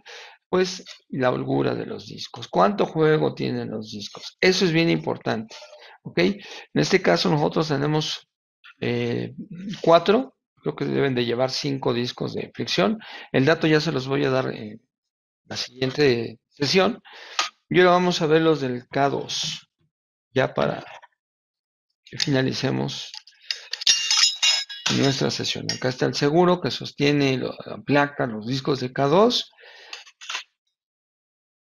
Estos ya vienen dañados, mira. Tienen rayitas direccionales, pero mira, ya están, la mayoría ya están negritos, ya se carbonizaron. Te vas a preguntar por qué. Bueno, acuérdate que estos aguantan, perdón, están expuestos a alta temperatura en el arranque. Y lo otro punto es que si tú ves que un clutch está así, es porque la presión con la que se está aplicando está por debajo de la presión que debe de tener. Es decir, sí había presión ahí. Si no hubiera presión, nos hubieran quemado. Sí hubo presión ahí, pero esa presión que tuvieron los discos está por debajo a la presión que requiere ese clutch para quedar bien aplicado. ¿Ok? Eh, y la otra situación es que si hubiera estado mal el sistema de enfriamiento de los discos, pues también no hubiéramos tenido negrito o chamuscado el K1. ¿Ok? Entonces podemos decir, si no están los dos dañados, quiere decir que no fue problema de enfriamiento, es porque la presión fue por debajo. No podemos decir, es que no tiene presión, no. Si no hubiera tenido presión, no sé, no le pasa eso. Tuvo presión, pero por debajo de la que necesita.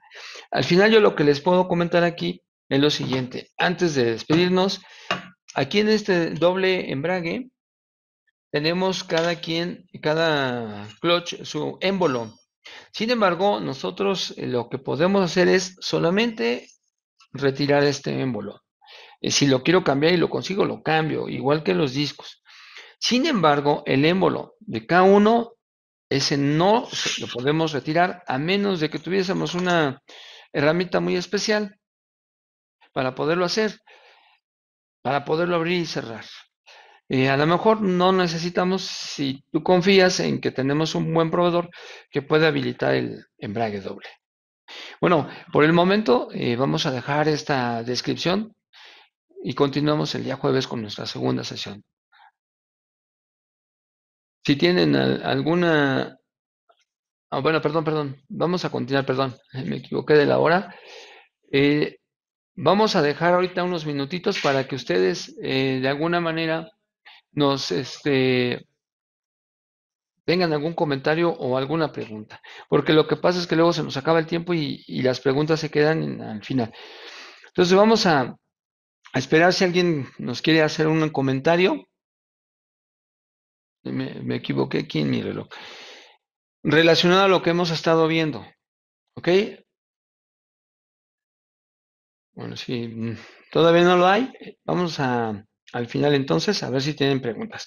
Ok, entonces estábamos comentando esto. Eh, si nosotros, por ejemplo, en un determinado momento, ¿sabes qué? Ahí tengo otro clutch. Este embrague ya no lo vamos a ocupar porque vi que los discos ya salieron quemados, pero tengo otro, vamos a colocarlo y vamos a volver a armar todo. Podría ser correcto en cierto punto. ¿Por qué? Si el problema realmente lo originó el embrague, estamos en el camino correcto. Si el problema lo generó el embrague, yo ahora voy a colocar otro y ese está en buen estado, adiós problemas. A lo que voy a lo siguiente, siempre que vemos un embrague quemado, pues muchas veces tenemos que ver por qué, cuál fue la causa de que se haya dañado. Sí es cierto que puede ser, oye, es que el émbolo de aquí tiene una fuga. Bueno, tiene una fuga porque ya se quemó y posiblemente también esté dañado el sello. Pero a lo mejor eso no fue el origen, a lo mejor no fue el origen, a lo mejor fue ya una consecuencia. Cuando los discos se queman se hacen más delgaditos y provocan que el émbolo salga más allá de su carrera normal y a veces ahí se llega a dañar el sello, perdón. Ese podría ser una causa y podría ser que cambiando el embrague, si es que tienes uno, corrijas el problema o si lo remanufacturas, también podría ser la solución. Sin embargo, todavía quedan más puntos. Si yo voy a checar los embragues, también me gustaría revisar sus solenoides y sus válvulas para que yo esté tranquilo, para que yo esté convencido de que el problema nada más es el embrague. Ahora, el embrague también implica otras cosas. Por ejemplo, si estamos hablando de que la hidráulica falló, de que la presión no fue la correcta, dime tú, por ejemplo, cuánto podría ser la presión que evite que un clutch le llegue a pasar eso.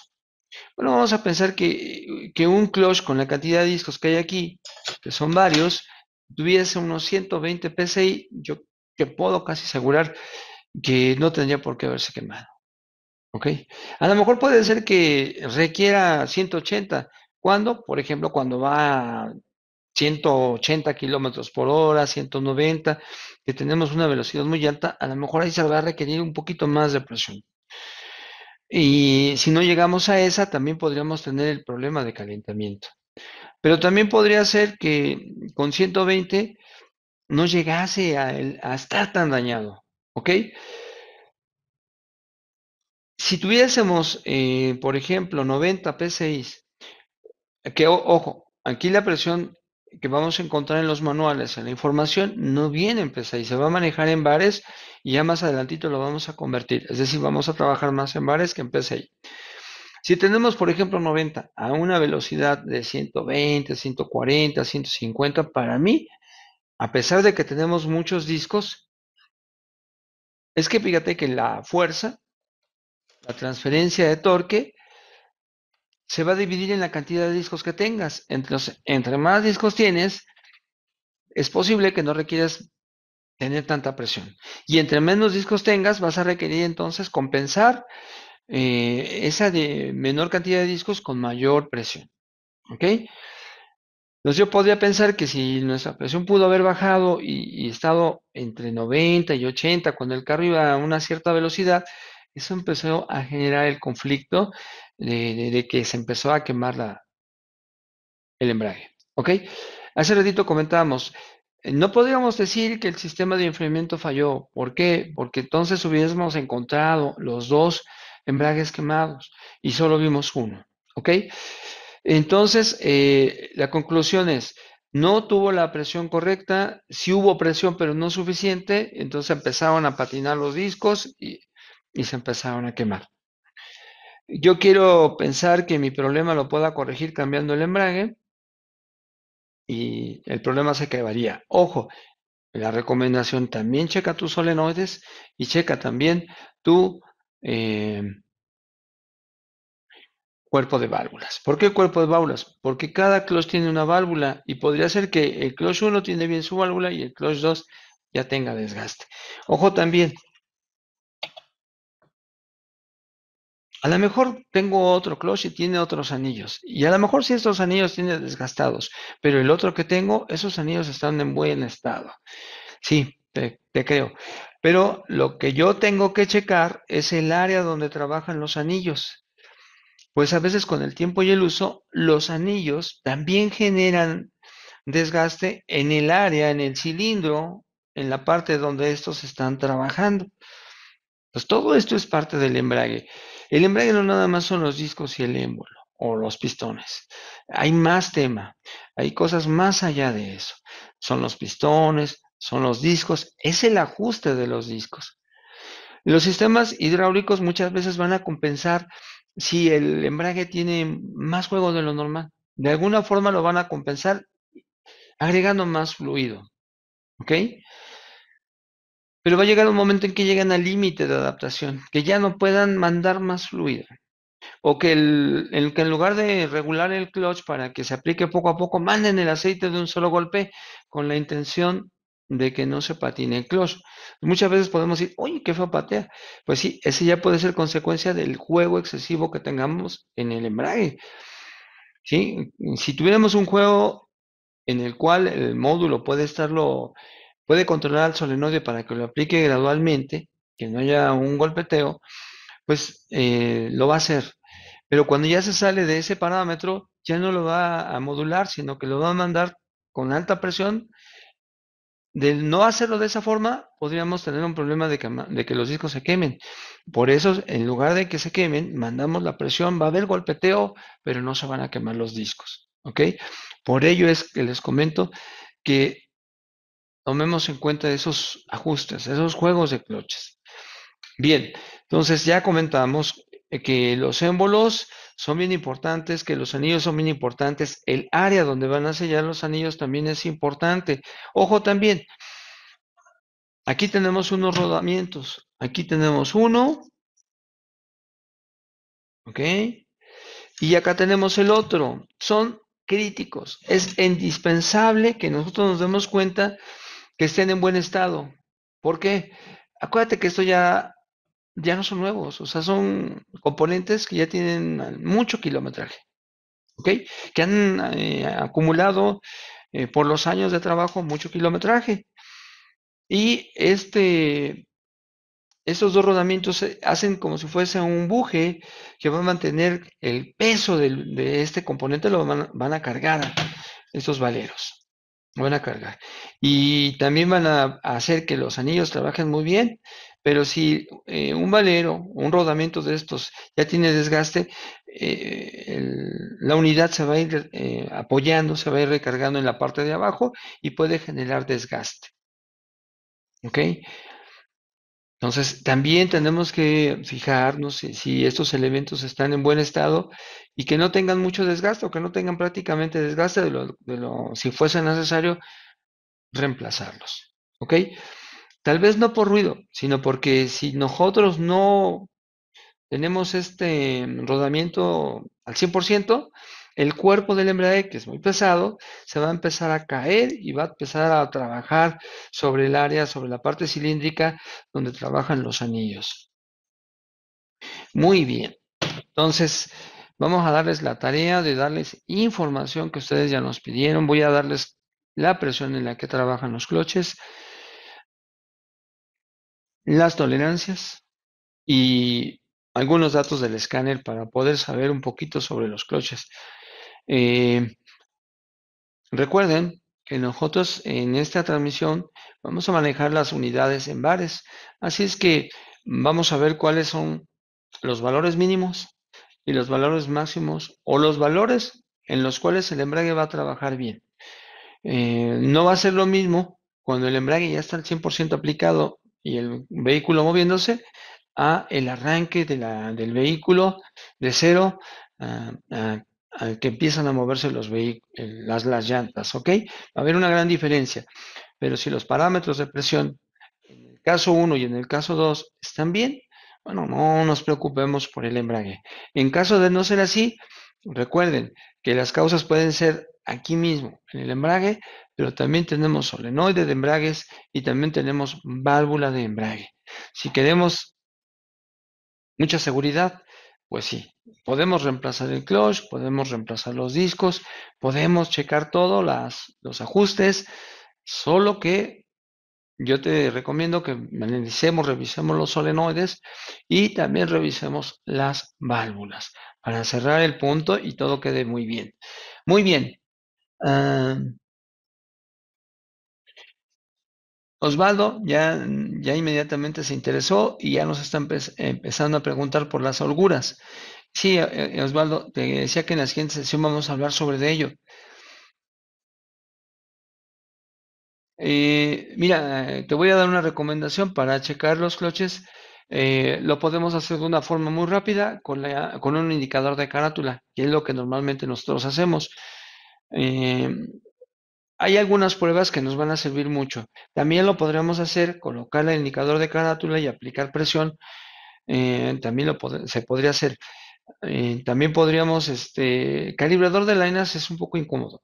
Yo aquí lo que te puedo recomendar mucho es que vayas pensando en un indicador de carátula para poder hacer movimientos para arriba y para abajo y fijarnos en qué ajustes se encuentran.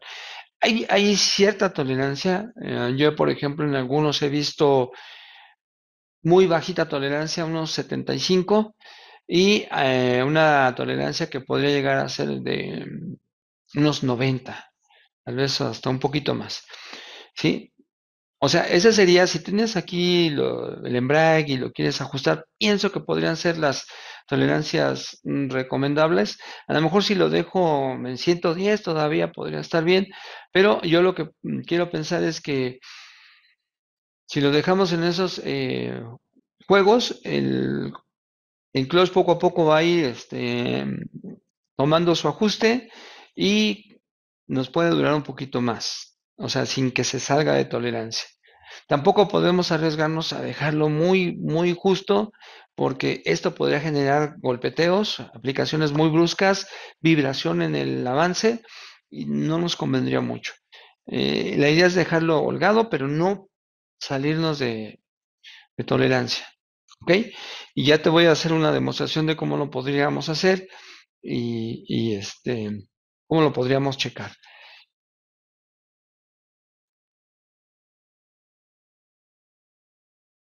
Mira, conseguirlo aquí tenemos de Lucerna Motors o Lucerna Motors, un comentario que nos dice que si se puede reparar el embrague o conseguirlo nuevo, ¿ok? definitivamente nuevo no. No, no es fácil de conseguirlo. Ahora, si lo podemos conseguir, qué padre, ¿no? Pero es una tarea complicada, o sea, no es tan fácil, ¿ok? Yo creo que pues, podría manufacturar, ¿sí? Eh, Te voy a decir una cosa, conseguir émbolos, conseguir discos, abrirlo, necesitamos equipo. No tenemos el equipo, el cliente no va a decir, bueno, vete a comprar el equipo y luego me reconstruyes el embrague. No. Yo creo que aquí en México hay un buen reconstructor, podríamos aprovechar que lo, que lo hagan, que nos den garantía, que nos lo chequen muy bien. ¿Ok? Eh, si lo podemos conseguir nuevo sería todo dar. Habría que ver qué opciones hay, en dónde lo podemos conseguir, qué tiempo, qué costo para cerrar el tema con el cliente y hablar de tiempos, de fechas. Mira, me lo entregan en 10 días, en una semana, qué sé yo. O lo puedo mandar a reconstruir y a lo mejor ahí me lo tardan un poquito, tal vez unos 4 o 5 días, no sé. Ya dependiendo de esos tiempos ya hablaríamos con el cliente y de sus costos. ¿Ok? ¿Qué es lo que nos toca a nosotros? Instalarlo de manera adecuada, checar tolerancias, que todo, bueno, si el trabajo ya me lo entregan con garantía, pues me despreocupo de ello, pero no me despreocupo de checar solenoides y de checar válvulas, ¿ok?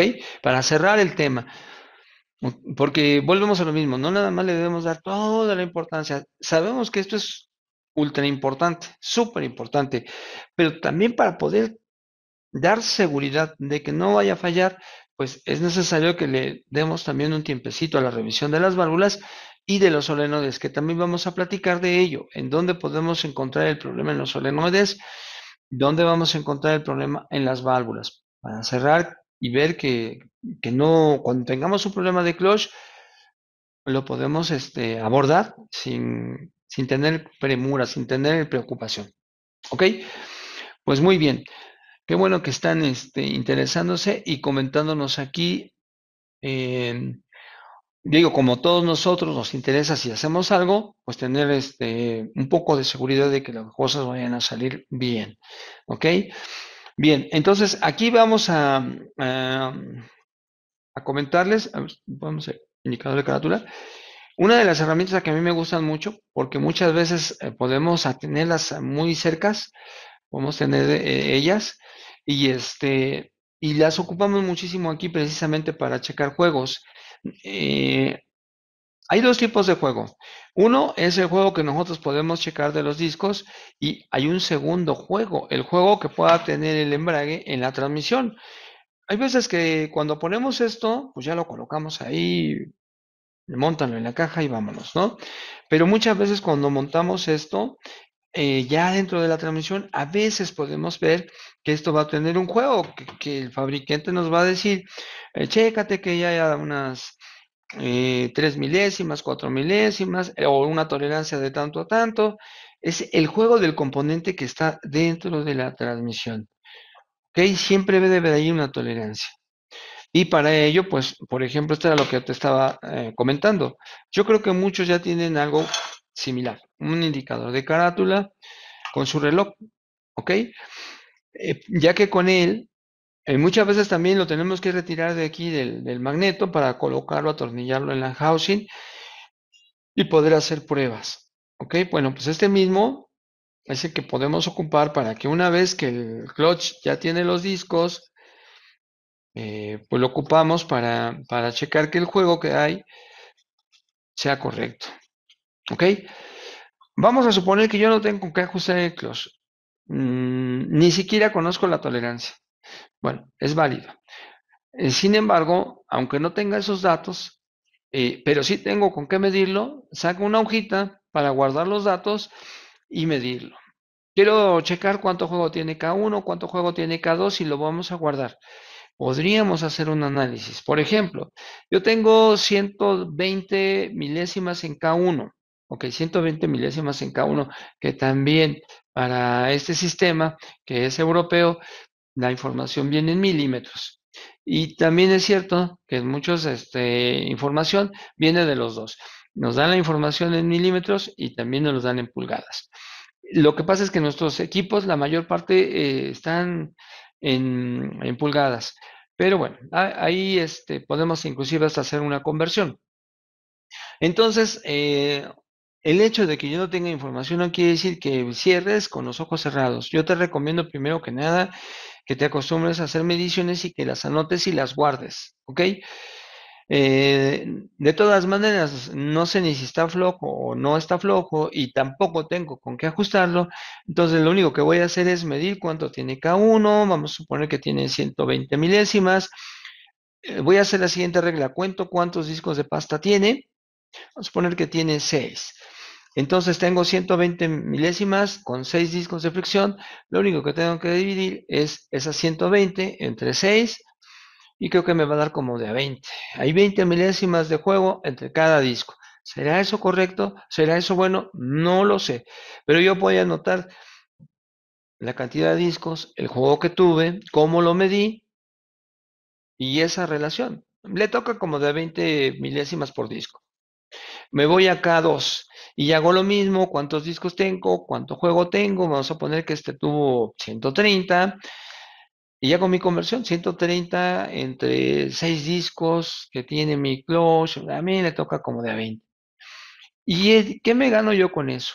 Bueno, lo que tú te vas a ganar es que cuando pruebes el vehículo, te des cuenta si el vehículo está trabajando bien, te des cuenta si el clutch entró en los parámetros. Es decir, que en el barómetro mínimo y el valor máximo se hayan alcanzado. Ojo, si no se alcanzaron, al menos ya sabes que no se alcanzaron porque a lo mejor tienes mucho juego y entonces a lo mejor vas a tener que volver a bajar la transmisión, pero ya sabes en dónde vas a trabajar. Si hay una tardanza en la aplicación, si hay una demora en las aplicaciones, si te saliste de los valores adaptativos, bueno, pues ya tienes una idea de qué hay que hacer. Bajar esos 120 tal vez a 100, bajarlos a 90, ¿con qué? Bueno, tal vez tengas que hacer un seguro, tal vez haya placas más gruesas, debe de haber opciones, opciones, porque a lo mejor tú dices, oye, ¿la tardanza no será por el solenoide? Yo te podría decir que no, ¿sí? Y precisamente por eso tenemos los valores que vamos a ver en el escáner. ¿Cuándo me podrías decir tú que sí es el solenoide y que podría estar mal? He ahí la clave, por eso mide. ¿Ok? Vamos a poner, yo, si en lugar de 120 con esos discos mido 90, para mí el juego es correcto y entonces si hay una tardanza, ya no se lo... Ya para mí el clutch no es el que está generando esa tardanza. Pero si tengo 120 milésimas o 130 de juego, yo creo que la tardanza es porque tenemos un embrague con mucho juego. ¿Ok? De ahí está la clave que midamos. Bien, no dudo en que el clutch está mal. ¿Por qué? Porque el ajuste está en 90 y es un ajuste bajo para un sistema de doble embrague. ¿Qué puedo hacer? A lo mejor ya hay desgaste en mis solenoides o un desgaste en la corredera de mis válvulas. Ahí yo creo que ahí me trataría yo de checar. ¿Ok? De ahí la importancia de que nosotros no nada más desarmemos y armemos y móntalo y desmóntalo. La clave también muchas veces está en las mediciones, ¿ok? Para poder descartar problemáticas e irnos al siguiente punto. Muy bien. Bien, aquí nos dice Silverio Vázquez. Yo creo que Silverio, y creo que también muchos de los que están ahorita opinando, están de acuerdo con esta pregunta. ¿Cuánto será un aproximado del costo de una remanufactura del embrague? Bueno, déjenme eso de tarea para que yo en la siguiente clase les dé una solución, una resolución a ustedes de cuánto podría ser el costo de remanufacturar un clutch. ¿Y qué incluye, por ejemplo, no? ¿Qué incluye? Oye, pues te voy a cambiar todos los discos o nada más esto. Bueno, yo te lo entrego, no sé. ¿Qué incluye y qué costo podría tener este clutch? Entonces, fíjense todos los puntos que incluye esta caja, como todas las cajas, que son DSG. Dependen mucho del clutch, una parte de los problemas de la transmisión es el clutch, pero también ya después vamos a ver los otros, ¿no? Los que tienen que ver con la electrónica o con la hidráulica. Aquí, por ejemplo, no tenemos una bomba eléctrica que digas, ya se dañó el circuito de la bomba eléctrica, como en 0 AM, pero sí tenemos una bomba y un cuerpo de válvulas. Entonces, a lo mejor no vamos a batallar en lo hidráulico y cambia la tarjeta porque lo hidráulico ya no está trabajando. A lo mejor no, pero sí, por ejemplo, filtros, sí, por ejemplo, válvulas. En lugar de decir, sí, tengo que cambiar la tarjeta, mira, ese cuerpo está muy dañado y vamos a tener que conseguir otro. Todas las válvulas están muy abocardadas y por eso no podemos tener la presión correcta. En ese sistema no podemos medir la presión de línea, pero sí podemos medir la presión de los embragues. Entonces, ni modo, a lo mejor con esa lectura vamos a tratar de darnos una idea de si nuestro sistema hidráulico tiene la presión correcta o si está por debajo de. Vamos a utilizar dos filtros y vamos a ver lo siguiente. En todas las transmisiones que llevan discos es importante checar filtros. ¿Por qué? Porque los discos forman un polvito, por así decirlo, por el uso de los discos. Y eso a largo plazo hace que los filtros se tapen y entonces tengamos problemas con el sistema hidráulico. Pero aquí tenemos dos, ¿ok? Uno que viene adentro, donde está la unidad hidráulica, y otro que va afuera, que es de tipo cartucho. Dependiendo del año en específico, ese lo vamos a encontrar en donde se encuentra la tubería que sale hacia el enfriador, o lo podemos encontrar en uno de los tubos, ¿ok? Pero de que tenemos un segundo filtro externo, tenemos uno. Entonces, ambos son importantes. Eh, para que el aceite se encuentre a una temperatura correcta y nos ayude al enfriamiento de los discos, el aceite se va a mandar afuera, a un enfriador. Ese enfriador está en el enfriador de la caja, se va a encontrar también con el enfriador del motor. Ahí va a estar, ¿ok? Y va a depender también de que el motor no tenga calentamiento, de que haya una buena cantidad de anticongelante o la cantidad de anticongelante correcta para que el lubricante, perdón, el enfriador, el radiador, pueda ayudarnos con la temperatura de la caja y podamos tener disponible una temperatura correcta para cuidar el enfriamiento de los discos. Entonces, en el servicio vamos a tener que cambiar los dos filtros, vamos a tener que cambiar el aceite, el fluido, ya les di ahí un número de parte, pero también podemos buscar un equivalente.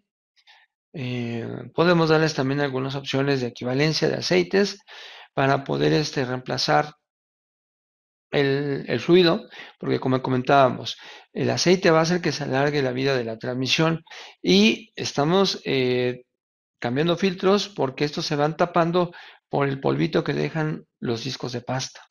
Y bueno, también las rebabas que se pueden originar en los rodamientos, en todo lo que hay allá adentro. Segunda recomendación que hicimos desde un principio, también preocúpate por el fluido de los engranajes, porque también muchas veces cuando ya estás haciendo un trabajo y de repente tienes que quitar tienes que reemplazar el sensor de gama, un sensor de revoluciones. Cuando empiezas a quitar la parte de los engranajes, está el aceite casi casi el original. Cuando la transmisión salió de la planta, y el carro ya tiene 150.000 kilómetros, el aceite está negrísimo, está oscuro. Y aquí tenemos dos problemas. Número uno, todo lo que gira se puede desgastar, engranes y todo lo demás. Pero número dos, los elementos que se encuentran y que trabajan con el sincronizador para poder hacer los cambios. Ahí tenemos unos conos y algunos de esos conos tienen pasta. ¿Ok? Antes los conos eran solo de bronce y hay algunos conos que ya tienen algún tipo de pasta. Entonces, si estos conos no tienen el fluido correcto, también se van a desgastar y al rato vamos a tener problemas con cambios. No nada más son los engranajes los que estamos cuidando, sino también los acopladores que tienen pasta y si esos acopladores están ya con un aceite muy sucio, se van a ir desgastando y no nos va a caer raro saber después que ya tenemos problemas de cambios. Bien, aquí también tenemos a Braulio, nos está preguntando que qué holgura pueda tener K1 y K2. Mira, yo he trabajado con diferentes húmedos y por eso estaba comentando que muy cerrado el juego andaría entre 60 y 75. Lo he visto, por ejemplo, en la DQ250 y en la MPS 6 andan entre los 80, 100, 105, por ahí así, más o menos. Te vuelvo a repetir, el sistema puede compensar, es bastante holgado, hay mucho holgado, muy holgado, pero a nosotros nos conviene tener uno, haz de cuenta que estás poniendo un clutch nuevo y las adaptaciones se van a ir dando con el tiempo. Si tú pones un clutch holgado, sí va a trabajar, pero va a llegar un momento, mm, tal vez cercano, en que empezamos a tener ya fuera de rango nuestro clutch. ¿Ves? Por eso siempre es importante tratar de ver los juegos. Yo la 012, al DQ250 lo trato de dejar en 80, 70, así exagerado 90. ¿Ok? Ahora, también hay que ver porque muchas veces un closet lo podemos dejar un poquito más holgado y el otro un poquito más justo. Dependiendo del diámetro de los discos y la cantidad de discos, es el juego que vamos a pretender dejarle a cada uno de ellos. Por eso te decía, cuando pongas en tu hoja y hagas tu medición, fíjate cuántos discos de pasta tienes, fíjate la holgura y con qué lo estás midiendo. En este caso, pues mis mediciones son con el indicador de carátula sin presión. Yo tengo las dos opciones, puedo hacerlo con presión, con la ayuda del aire, o solamente moviendo los discos hacia abajo y hacia arriba. Me he acostumbrado más a solo moverlos hacia abajo, hacia arriba y hacer mis tablas con ese juego, con esa herramienta, con esa forma de medir. Contamos los discos que tienes de fricción y divides esa cantidad de discos entre el juego que tienes. ¿Ok? Eso te va a servir muchas veces para decir, bueno, ¿y cuánto le puedo quitar? ¿Y cómo le hago para quitarlo? ¿Verdad? Este, a lo mejor entre disco y disco tú tienes 20, te convendría mejor tener como 16. Entonces le vas a tener que quitar 4 a cada uno. Y si son 16 discos, vas a quitar 24 milésimas a través de un seguro, a través de un disco más grueso de metal. En fin, ya estaríamos buscando las respectivas opciones. Eso es, si tu clutch no, dices, es que clutch no, si no tiene quemado los discos es porque a lo mejor sí hay buena hermeticidad en la presión, pero yo veo que tengo muy holgado el clutch. Me gustaría intentar ajustarlo y volver a probar. ¿Ves? El promedio, digo, eso lo vamos sacando, como te decía, cuenta tu juego, ya lo tienes, divídelo en la cantidad de discos de pasta que tienes y ahí vas a ver eso. Pues bien, ahora sí, vamos a dejar toda esta explicación hasta este momento. Tengo mucha tarea para cerrar este tema de clutch y nos vemos en la siguiente sesión. Muchas gracias a todos.